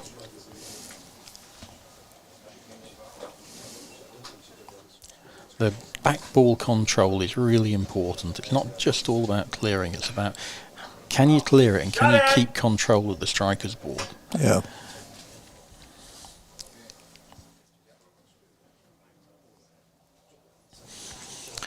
It wouldn't surprise me to see him, if yellow's in front, to play with pace. If yellow can't run, he'll just throw another ball in there. Red's moved too far away from the hoop if yellow can't run.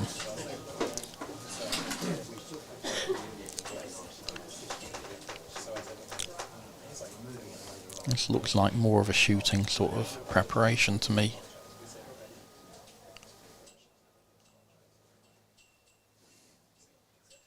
So yeah, yellow's a runner there. This is power. Probably got a double.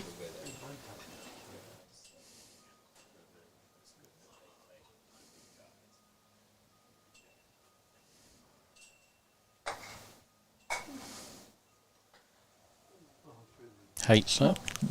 Missed by a long way. So Malcolm, I expect, will run the hoop here. He needs to win the last 4 hoops. So one of the things you need to think about is where is yellow going to finish? So if he runs it hard and it finishes a couple of feet away from black, that's really bad position for him. That is dreadful. That's a really bad shot. So now all Carly's got to do is take position with blue, and red has to clear it. It's a forced clearance because black can nudge 2 inches and yellow won't have a shot. So good position with blue, and red is forced to clear it. Yeah. Was that a hoop? Yes, it was hoop. Yeah, Yeah. so 6-4. Can he get really good position and just force Malcolm into his last shot?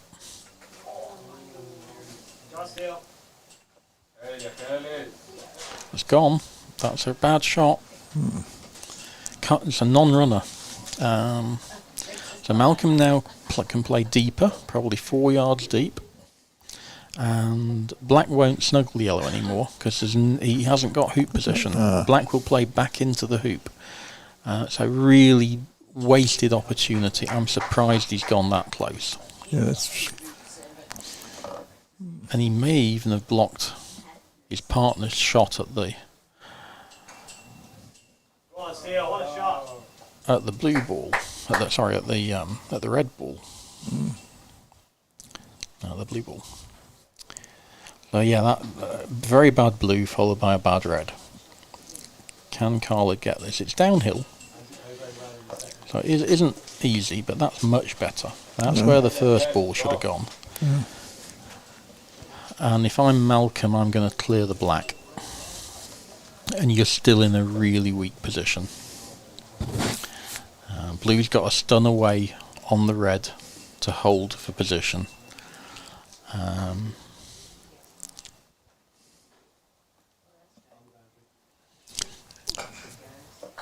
You can't play in because blue can potentially just roll up behind the red and red can't do anything.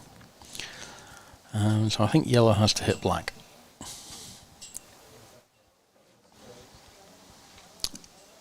Oh, I'd be tempted to hit this mid-pace. You're in that bad a position.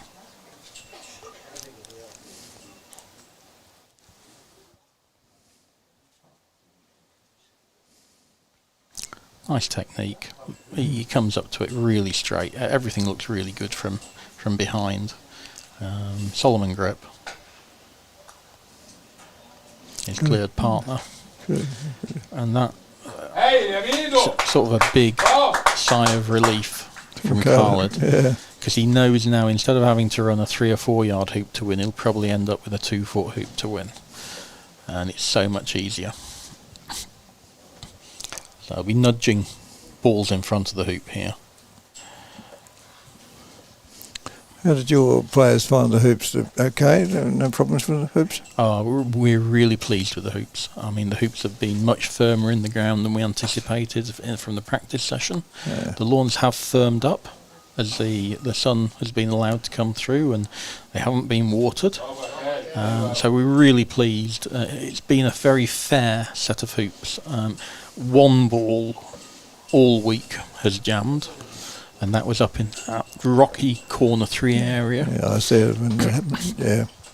So probably just a rock underneath the ground, but otherwise have been well set, and good shots have gone through and bad shots haven't. Yeah, that's pleased to know, yeah, because there's a great deal of effort put in by the hoop setters to get them right. Yeah, no, it's been good.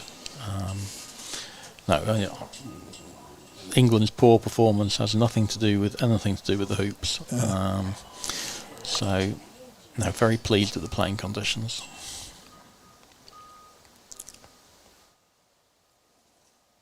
This is a big clearance. Massive, isn't it? Oh, super shot. That's one of many he's going to have to hit to get back in this. Eventually you either have to hit it firmly in the middle or gently out of the way. Providing Khalid can keep putting his balls back into running position. The main danger for him is blocking himself. So black playing into position and landing on top of blue. Yeah. That would give Malcolm the opportunity to get back in the hoop. So I don't think we'll see Khalid going anywhere near the blue ball here.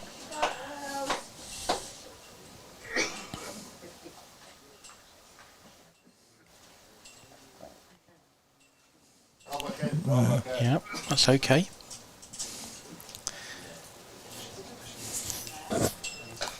Another long shot. Lovely shot in the background from Ed Wilson, hitting in front of hoop 5, I think that was, from the north boundary.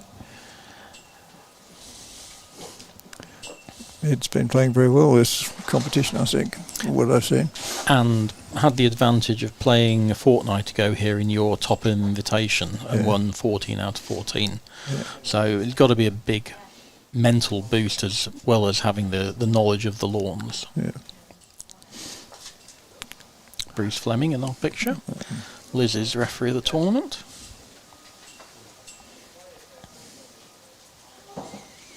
So Malcolm's behind Bruce's hands and he's hit the yellow. And not quite. So straightforward hoop.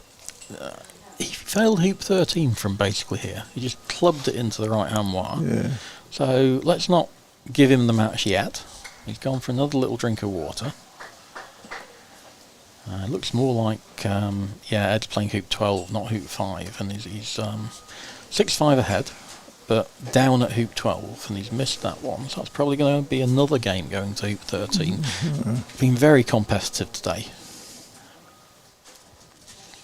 This is for a 4-2 test lead in a first to 7 semi-final for Khalid of Egypt. Remember, every final so far, 2012, 2016, 2020, has had Egypt v New Zealand in the final.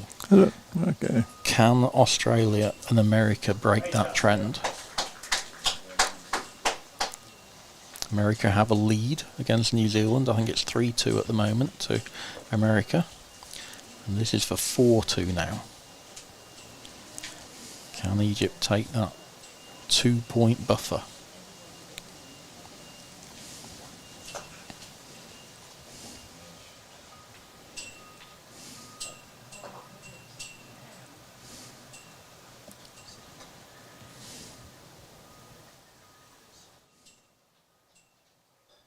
Bravo, Khalid. Hey, bravo. Good win. Lots of braving there from the Egyptians. They're happy with that win. Yeah. 4-2.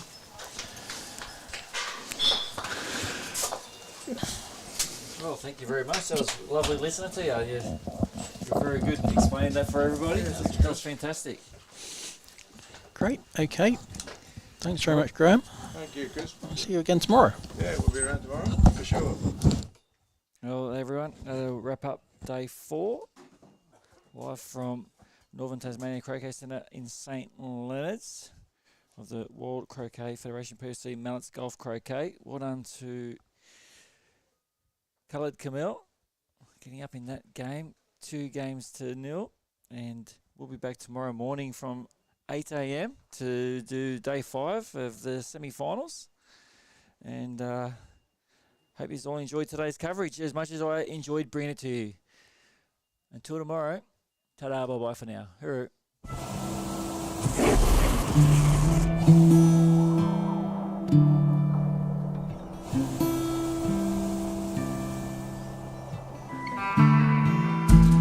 Those eyes, desire will burn for years and miles.